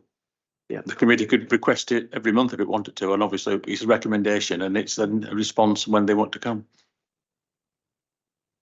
Thank you. Chris? Yes. Yeah, if I, from the experience we had the other day with the size of that documentation, I've pulled that forward again for the 9th of October. I hope you're going to be available with a modified presentation. And my view on that was that a summary at the end of a presentation, something that we're aiming for, with evidence within the preamble of the documentation being presented to us to support those targets. And having a paper copy of that size is virtually impossible to be able to correlate one element of the document with another. So realistically, in an electronic environment, we do need to have a summary in an electronic version of the document with the links in that element pointing back to the source of the information that's related to it, so that we can make sense of it in a much easier fashion. Can I just say that if people use Mordgov, you have exactly that, but you need a tablet type device to use it. It won't work on well, it didn't the last time I checked work on a laptop, but you do need like a Surface. Yeah, so it should work on the Surface. If you get everything on the Surface, you have all of that.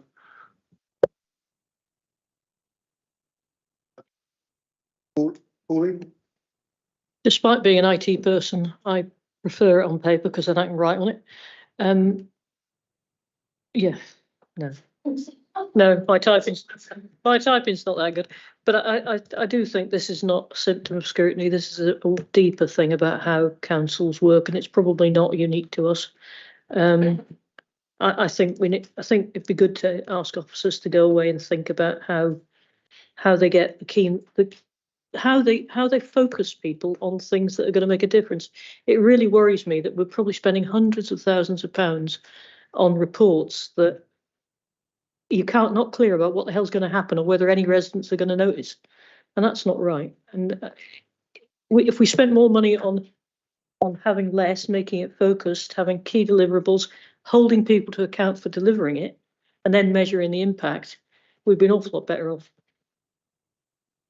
Alison.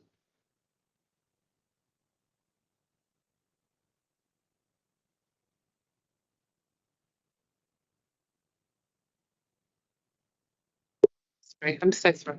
If a member of the public should be able to follow the whole meeting and is looking at the agenda on the website, the links there don't work.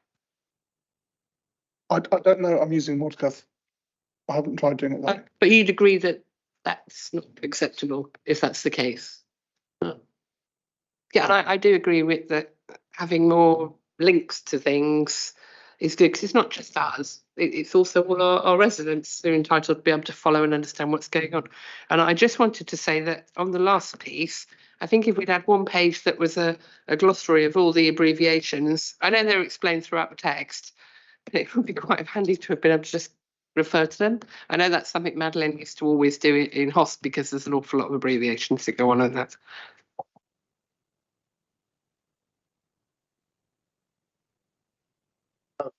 Right, okay, Andrew. I'd like to suggest another completely different recommendation, but I think it's a very important one because with the likelihood of new members, potentially many new members joining the council after May's all-out elections, the recommendation would be that those involved in the budget preparation process ensure that, for want of a better word, an enhanced overview and scrutiny training budget be provided that's able to provide training for all members, including potentially quite a large number of new members. And again, training keeps coming up again and again, in the action plan, but we need to be thinking now, in terms of the budgetary sort of implications of that, particularly for the next cohort of councillors. Right, and Andy. Thank you.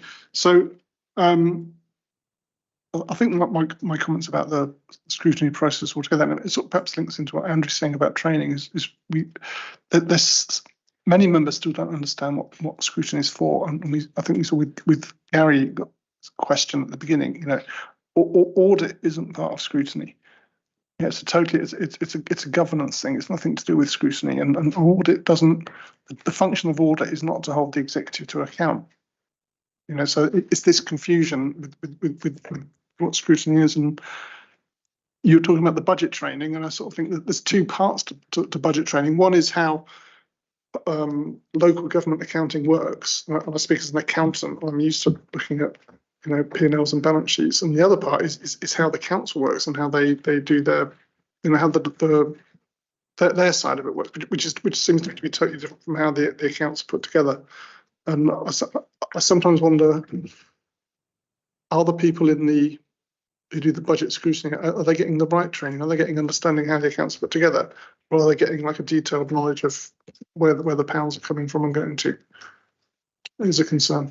Just on that point, I've emailed you around to say we're doing a budget scrutiny session on the 10th of October.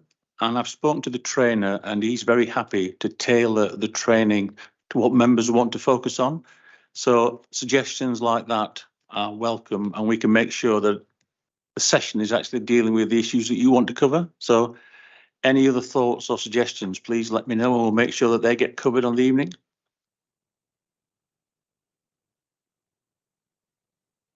Okay. I'm going to try with yet another recommendation, and this is on page 139, recommendation 16. There's a reference there to that democratic services provide advice, including templates, exemplars of recommendations, monitoring reports at the beginning of agendas.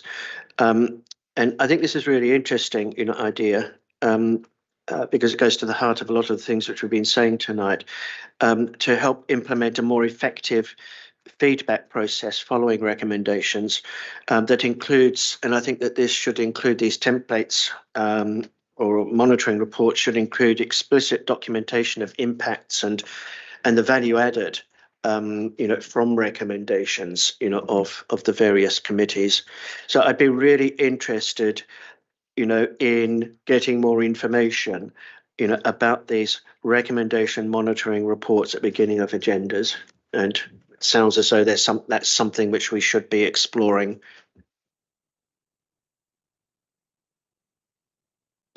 So Pauline? I agree with Andrew.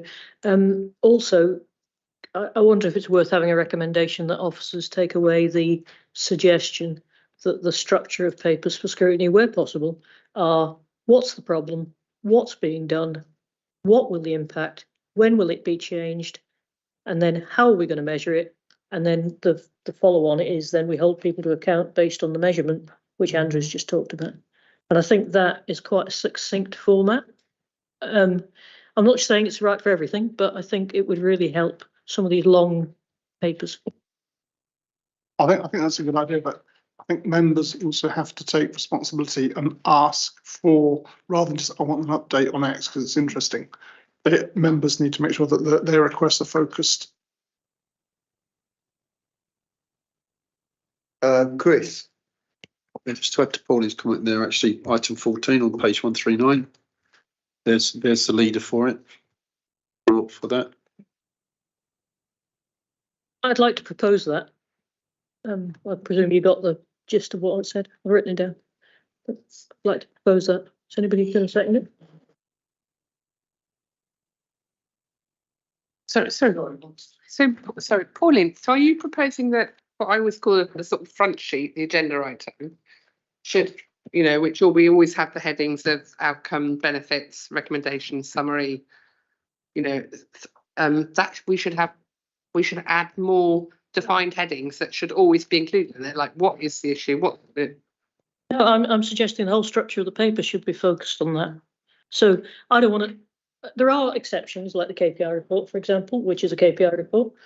But if you're going to produce a paper about violence against women and girls, for example, I'd like to know what the problem is, what we're going to do to change it, what we're going to do to fix it, what the impact will be of those changes, when will it happen, what the impact's going to be, and then holding people to account to actually making those changes, rather than 20 pages of great ideas with no clear clarity on what's going to happen, when it's going to happen, whether it's going to happen at all, or what the impact of any of it will be, or even what the problem is.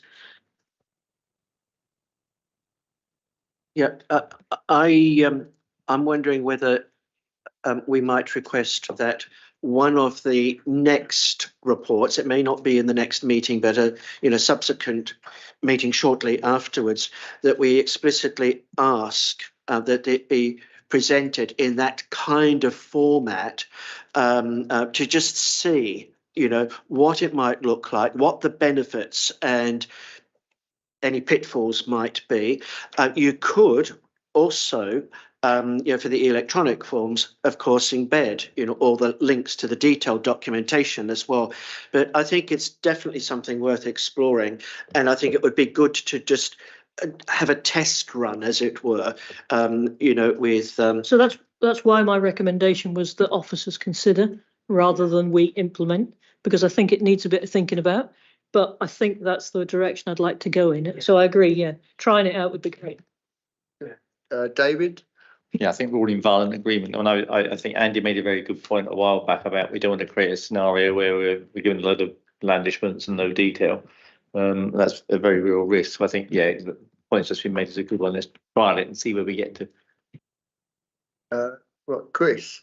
Sorry, just another one to throw in that for that item 14, that the whole point of that particular area is that where we do understand we're going to have a lot of information presented to us, that we'll spoon-fed it a bit at a time to make it give us a chance to digest the information. If there is going to be a lot in a particular report, yes, we want to bring the content volume down at the committee meeting level, so that we've had our previews. We can now discuss the bullet items, if you like, without it being a PowerPoint presentation. And as an instructor, I know I'm not going to keep attention of people on the topic for very long, so I've got to be quite precise and concise about how I deliver it. And that's how this information needs to be done as well. If it can't be presented concisely in a meeting because there is too much information, we do take that opportunity to make sure that we get fed it at an earlier stage to be able to make some constructive comments about it on the night. Sorry, isn't that the whole point of the long reports, to feed us the information 7 days in advance? So you have got time to process it and spend our time interrogating officers on the basis. Yeah, I go from the experience of the last CSSC where we had 3 documents like that, and there was 500 odd pages in the documentation. To be able to try and even to go through that on the nights, I'd asked the question of everybody in an email, and it had gone out from services. Could you review the documentation and put your questions to before the meeting? And I was the only one that put any questions before the meeting. So there it fails. So we need to make sure that we do actually stick to our guns and actually do what we say we're going to do. I sort of think so. That's about members. Members don't read the document packs. That's the members. In that particular case, that wasn't true. The people had read the document packs, but they hadn't sent questions in beforehand because some of the questions got generated partway through the meeting. I mean, there was a discussion at that meeting where Norman raised something that was in the pack that was being questioned. Now he'd read it. The person who's questioning it hadn't seen that bit. When you've got a very long paper, people don't recognise, don't clock everything. They're not Superman. They can't read a 500-page document and remember everything that's in it. It just doesn't happen. So I don't suggest that people hadn't read it. I think people take different things in and people remember different things.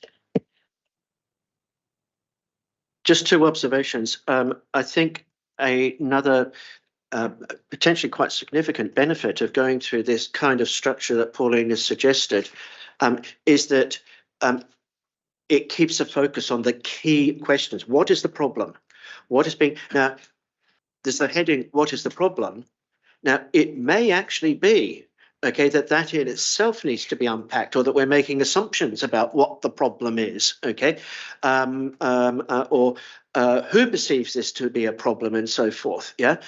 So having those common, headings, I think could actually bring a lot more sort of a much more targeted forensic approach, to this. And I think that's potentially a very big benefit.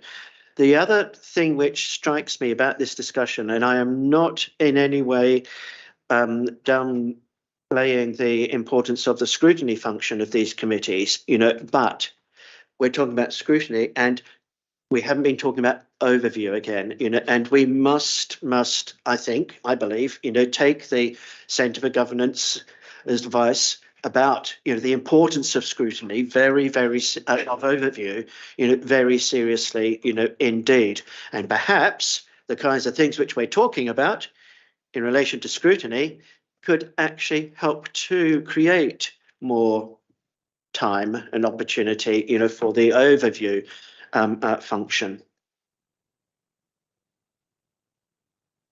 Right. And Chris. Sorry.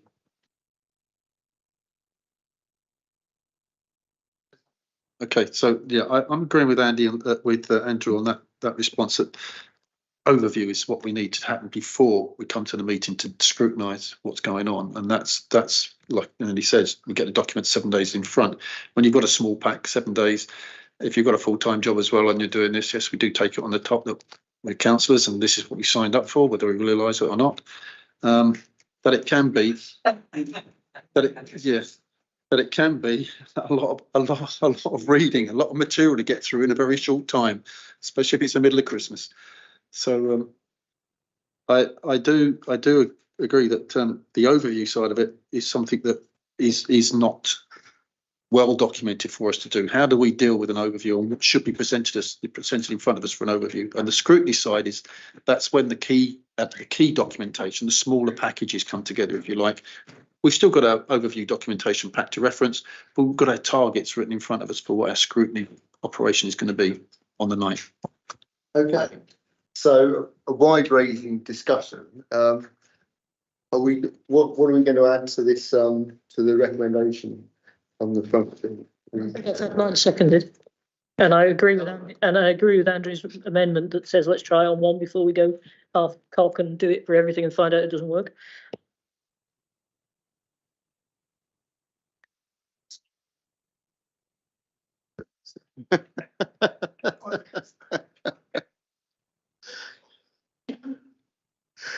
Could I just check, in addition to that, there was also a discussion about the overview and scrutiny chairs getting to see the strategic plan at an early stage? I mean, that seems to be covered by number 4 in the action plan.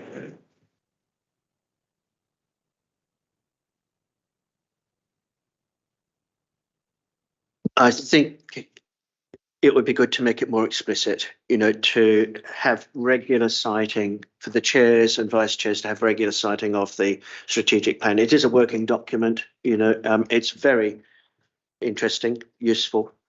So I agree with you, you know, it's an important part of this horizon scanning, but I think it needs to be there explicitly. Isn't that in number 7, where scrutiny chairs are meeting with exec members and directors about future issues? That implies to me the forward plan. My understanding is that until recently, it was not common for chairs and vice chairs to actually see the forward plan. Why don't we make one of these recommendations explicit rather than actually having another one? So either change 7 or change whatever 4 to say regular review of the forward plan, and then we've dealt with it. We don't have another recommendation, and we've and then can we also shut the ones that are done?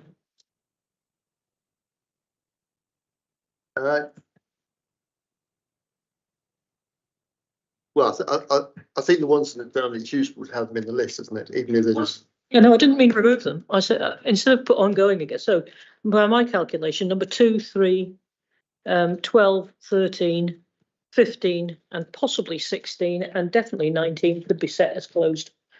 I'm not saying remove them. I'm just saying we're not going to do any more on them apart from what we've already said we've done or we've agreed. But I mean, please, officers look at them, decide whether they're done or not. Not me, but that's what my view is. Number 7 doesn't say ongoing, it says quarterly meetings. So are you telling me that scrutiny chairs aren't having quarterly meetings with exec members and directors about future issues? Are you still referring to the 7 council strategic forward plan? Well, 7 isn't explicit about exactly what you're discussing, but if you're having quarterly meetings which ensure the right people are in the room on the topics that you want to talk about, then that sounds to me like you should be talking about what you want to know, which is the strategic forward plan. So if quarterly meetings aren't happening, that shouldn't be here. I can't speak for other committees, but certainly in children's services, quarterly meetings, in fact, even more regular than that, you know, are occurring. What I can say is that my understanding is that most chairs of the committees, you know, have not seen, and vice chairs have not seen, you know, the council strategic forward plan. I don't think it's a big ask. I have seen it. You know, I think it's very, very helpful, you know, in helping with horizon scanning. So I don't see what the resistance is.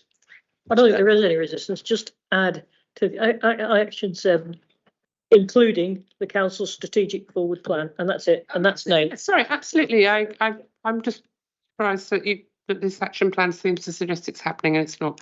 Absolutely. I think we should all be allowed to see it. Yeah. So, right, okay, so. It's not budget training.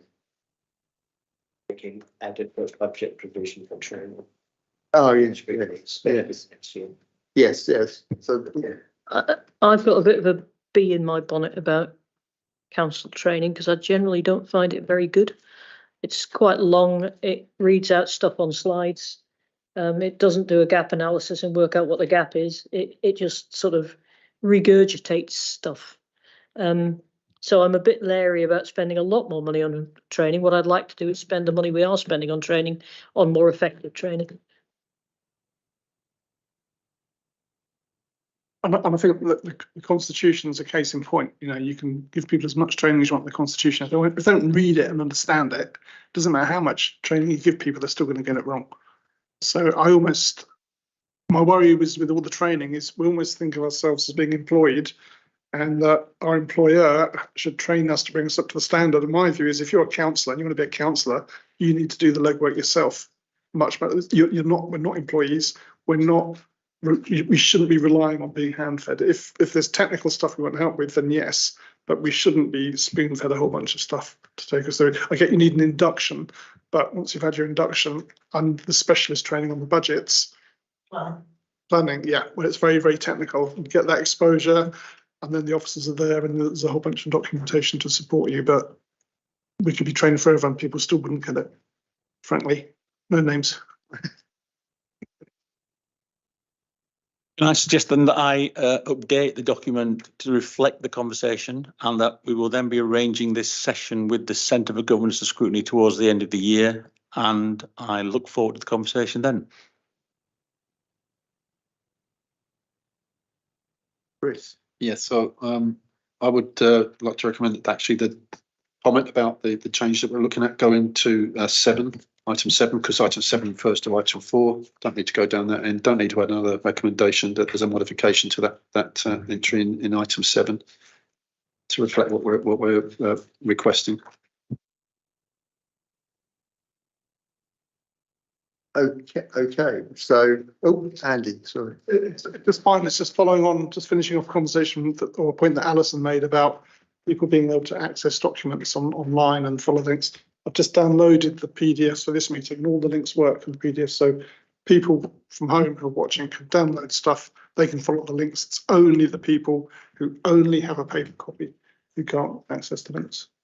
So I was pleasantly surprised to see that. Well, that's good. Okay, so to finish off then, we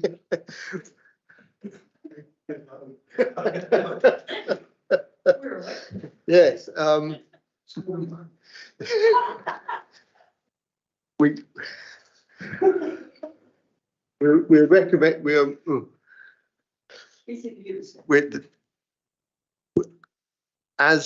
as Neil said, he will make the modifications to the review, and in addition to the recommendations on the front page of the agenda. Plus my seconded recommendation we had a vote on. Plus Maureen's recommendation. Yep. Which we did vote on.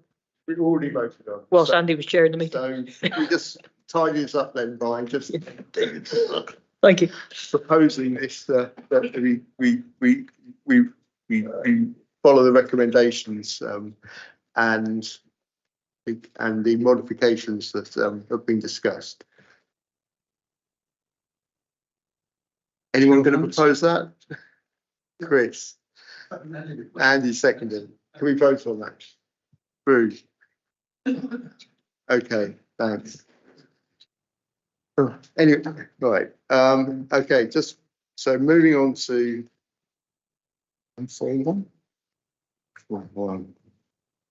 executive forward program. So I'll just go through the pages, shall I? And if anyone's got any comments. I've got a comment on the first item. I think it's on page. It's agenda item 32, page 1, and it's the first thing. It's the 1394 with the office provision. And I think this shows the limitations of overview or scrutiny. I guess that it's obviously a major thing, and it's just popped up on the agenda. There's going to be no time for anyone to look at it. An amount of money is going to be committed.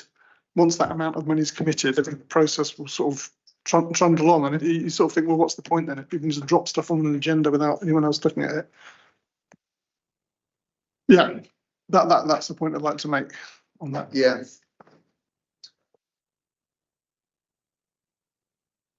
Yeah, and I'm happy to echo that point. I think, this is a very, very important example where, early involvement, early engagement, made potentially, a significant, policy decision, would be vital.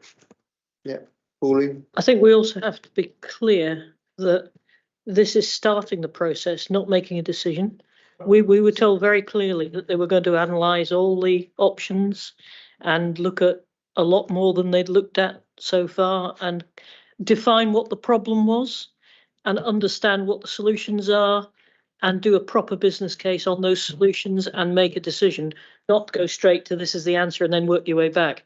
And it's not clear from that WBC 1394 that that's still like that, because the email that went out to staff looked like they'd already made a decision. I'll send it to you. So I think very clearly we need to understand what the problem is, what the options are. We need to evaluate the option. We don't need to jump to any conclusions about what the answer might be. We need to look at them. We need to look at the conclusions of each of the options. They need to make a decision because it's their job. And then we need to understand what the business case of that decision is as a council. That sounds. I would propose that the future office provision is on our agenda as soon. We can timetable it in. That would be an ideal one to try out the new format. Yeah. Because that would really focus the minds. Tell us what the problem is. Tell us what the options are. Tell us what the benefits are. I would like to second that. I think we should get it on the next possible meeting. So if you're going to drop something like this out of nowhere, then we are going to want to see it in this format. Yeah, on the new format. Yeah. Yep. Okay, that sounds everyone's in agreement with that? Yep, yeah. We can yep. Okay, so moving on to page 142.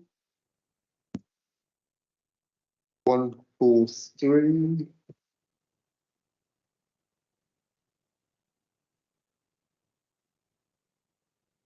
Uh, 144. So if I could just sort of jump in, we're complaining about the work we have, the reports. I'm looking at some of these meetings and thinking, how on earth are the executives supposed to read all of those things?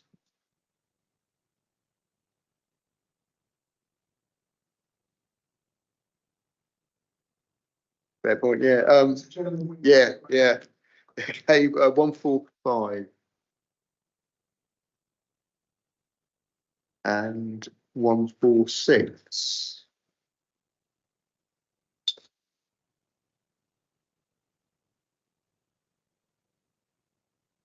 Right, then moving on to individual executive member for plan, page 149.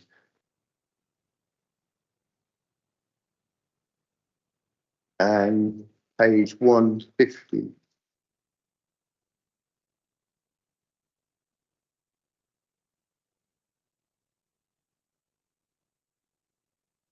Right, and then, okay, right, moving on to the forward the draft work programs.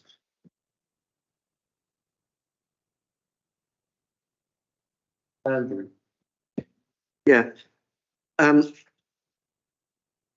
I may be missing something, but there's a reference in the action tracker, which I know is item 34, but it's a reference to the sports pitch strategy being added as an overview and scrutiny management item, and it comes up in the action tracker as having been completed. Now, I don't recall that having come to overview and scrutiny management. I think it's certainly something that I personally, would wish to go to a committee, if it wasn't this one, another committee. That's an error by the clerk, so I'll add it in. Thank you. And would you be able to then suggest the appropriate timing? I'll speak to the relevant officers and put. Thank you. Yeah. Right. Okay. So page 154.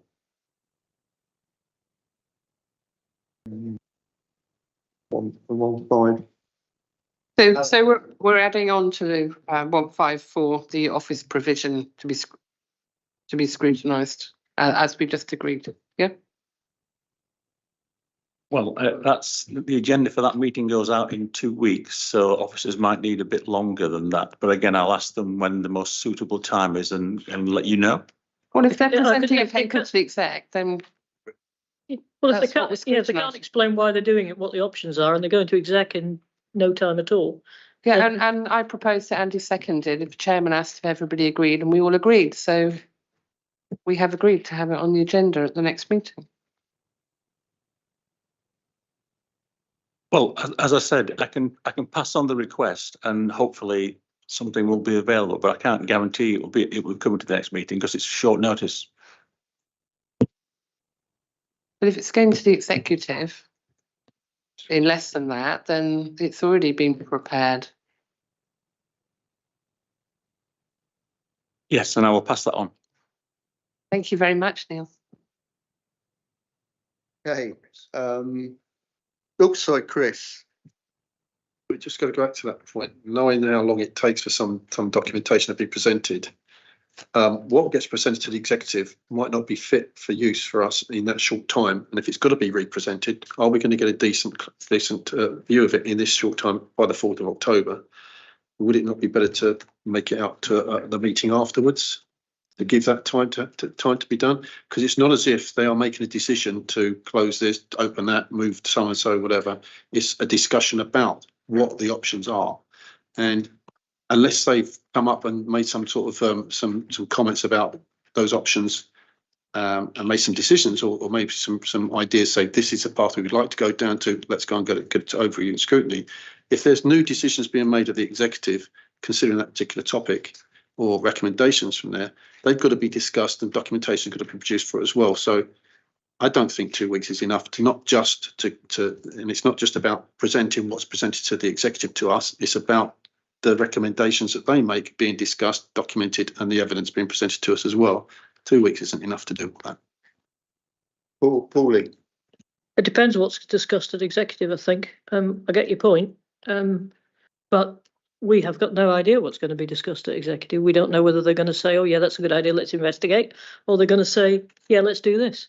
I still think that it would be better to have a paper that explained exactly the sort of stuff we're looking at for executive to make a decision, rather than executive making a decision based on something where they don't have all that information. I might add to that. The objective of our scrutiny is to scrutinise the executive's decision, not the other way around. So we have to wait. We have to wait for their comments to come back. Well, one of the purposes of overviewing scrutiny is to have input to policy whilst it's being formulated. We're not there to scrutinise what people have done afterwards. We're there to make positive contributions, recommendations to make better policy. Andy. I was just going to say what Alison said. I mean, we want to get in as early as possible to try and shape what the officers. I would imagine they've done the piece of work that's been worked up to the executive, and there'll be another piece of work, and we need to see if we can get some influence on the future work. That's what we're here for. Okay. Yeah. We will all have been able to cite the documents that went to the executive on this item. We may well have viewed discussion of the meeting that it took place. I take on board Chris's points about sort of written reports coming out of that. That would be, I would imagine, possibly not possible.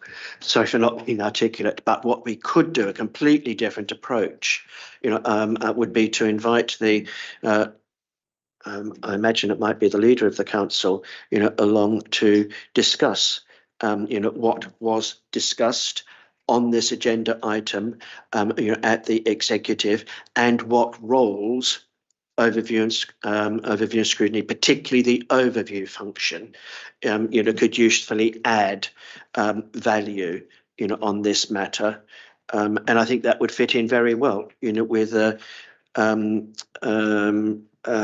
an assurance given by, or a hope expressed by the leader of the council, that the overview function will,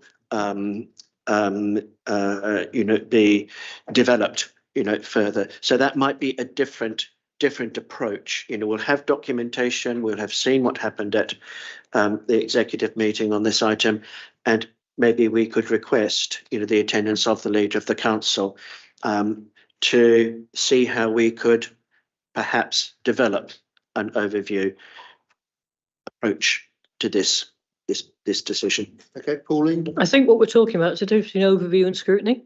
There is no point in having an overview after somebody's already made a decision. It's pointless. If you think it's worth having an overview of this policy, which I think most of us do, then it's essential to have it before the decision is made, not afterwards. I can sort of reiterate something very similar to what Pauline is saying.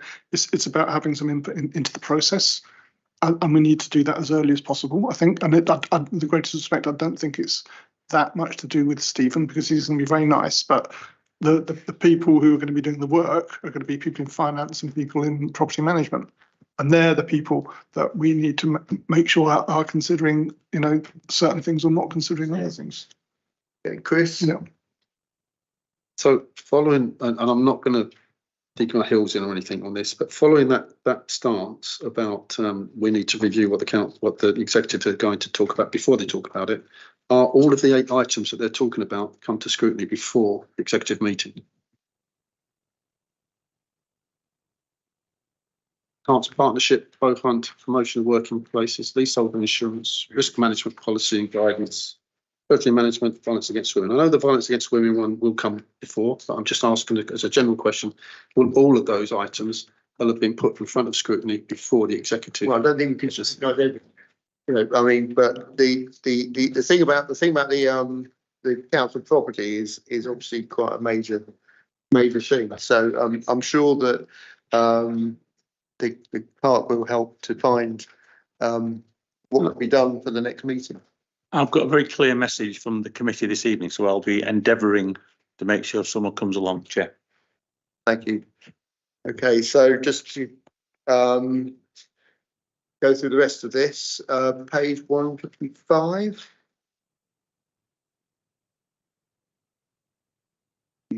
156.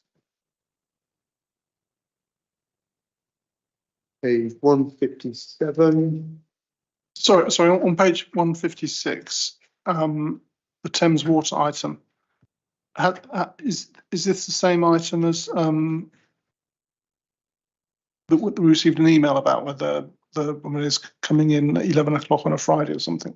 Or is this a separate item? Second? Yeah. Is it the same item, or is it? So one of the things discussed in June was a briefing for members on smart metering. Right. Is that what you're referring to? I can't remember what the email was about, but I'm seeing this lady's coming in, and yeah, I think that's it. So, and then we've got this on the schedule. Are they the same thing? No, this is okay, this is them coming back to talk about progress since the June meeting. Yeah, the minutes of the last meeting mention following successful attendance by Thames Water, we should seek possible attendance by SSEN. But I didn't quite understand the connection there. That I think there's, from what I understand, the residents have concerns about the work of that organisation as well. And as we manage to get Thames Water in, if we can get an appropriately senior person to come in from SSEN, there might be value in having some scrutiny on that issue. That was, I think, my understanding of the rationale. The thing about the smart metering was they sent a single invitation to me, and then it was just whether any other members of the committee wanted to join that briefing. It is a work time briefing, but that's the. Did you go back and say, councillors do have jobs, and is it possible to do it in an evening? I didn't. I just asked for the invitation to be extended. Okay, so page 157, 158. 159, 160, 16.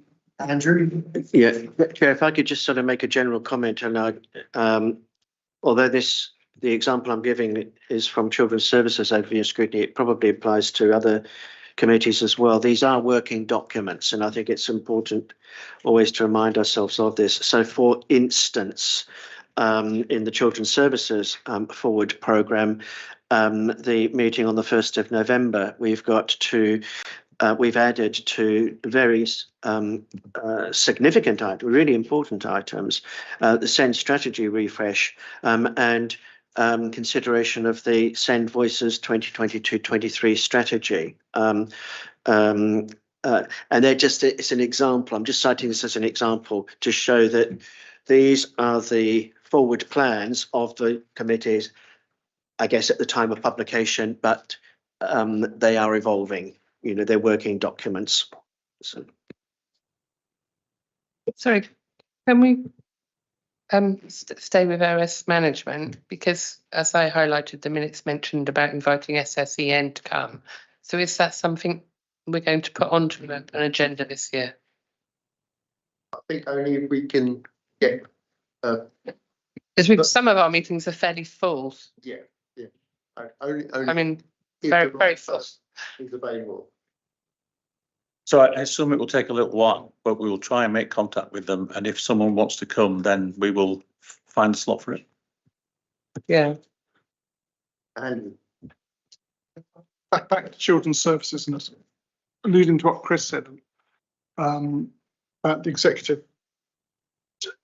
One of the executive items is the Bohunt sixth form, and I was just wondering if at any time the children's services had considered looking at it and decided not to do it, or have they already looked at it, or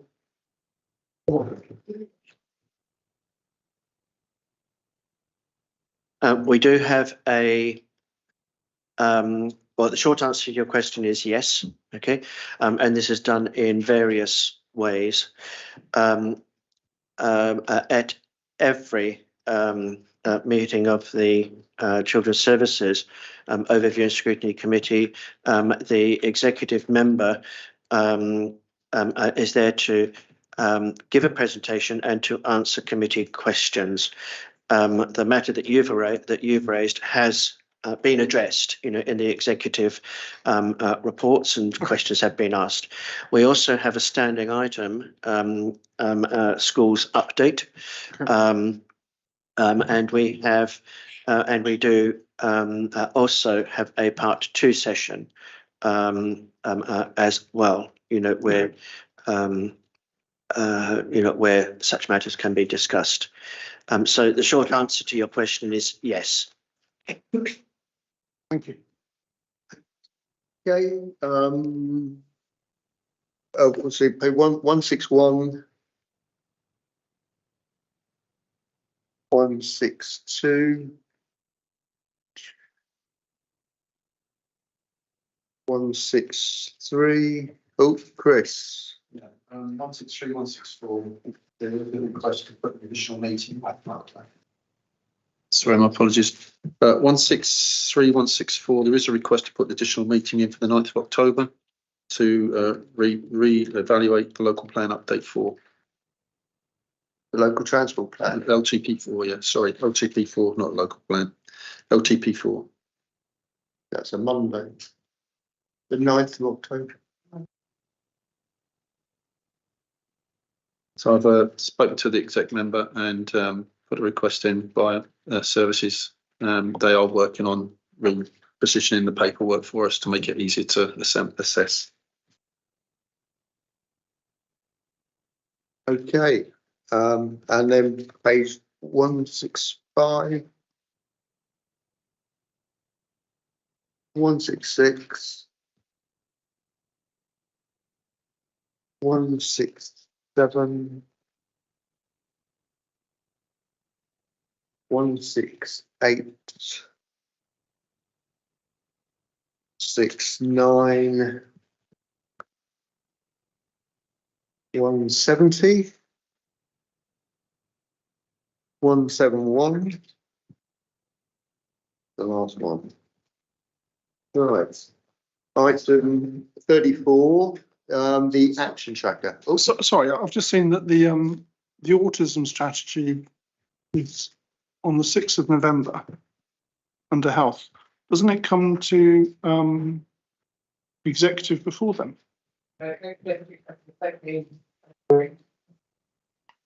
I'm sure it's. What page are you on? Sorry?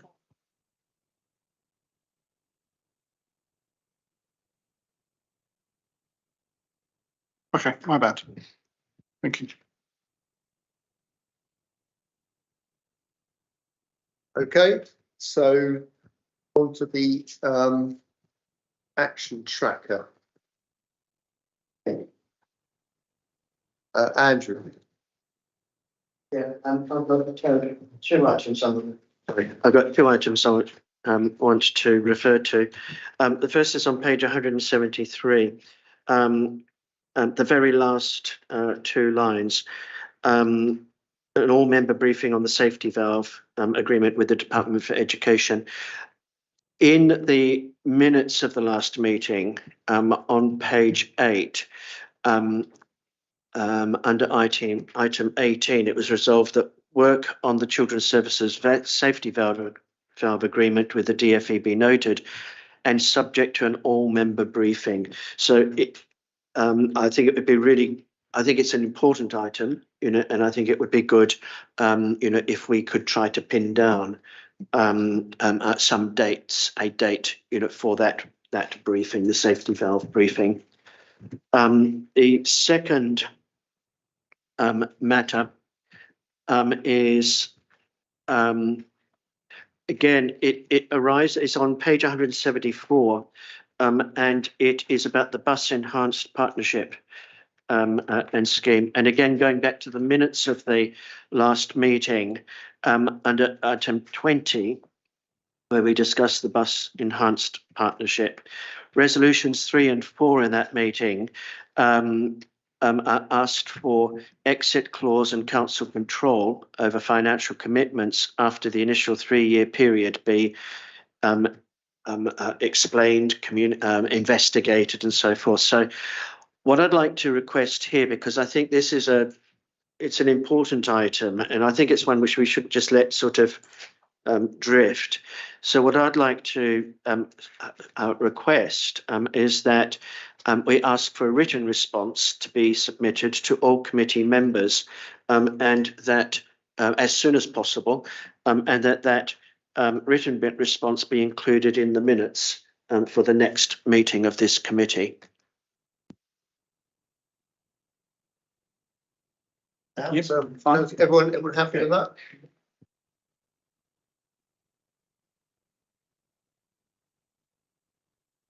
Any more comments on the action note? Andy? Just on the top of page 173, Thames Water.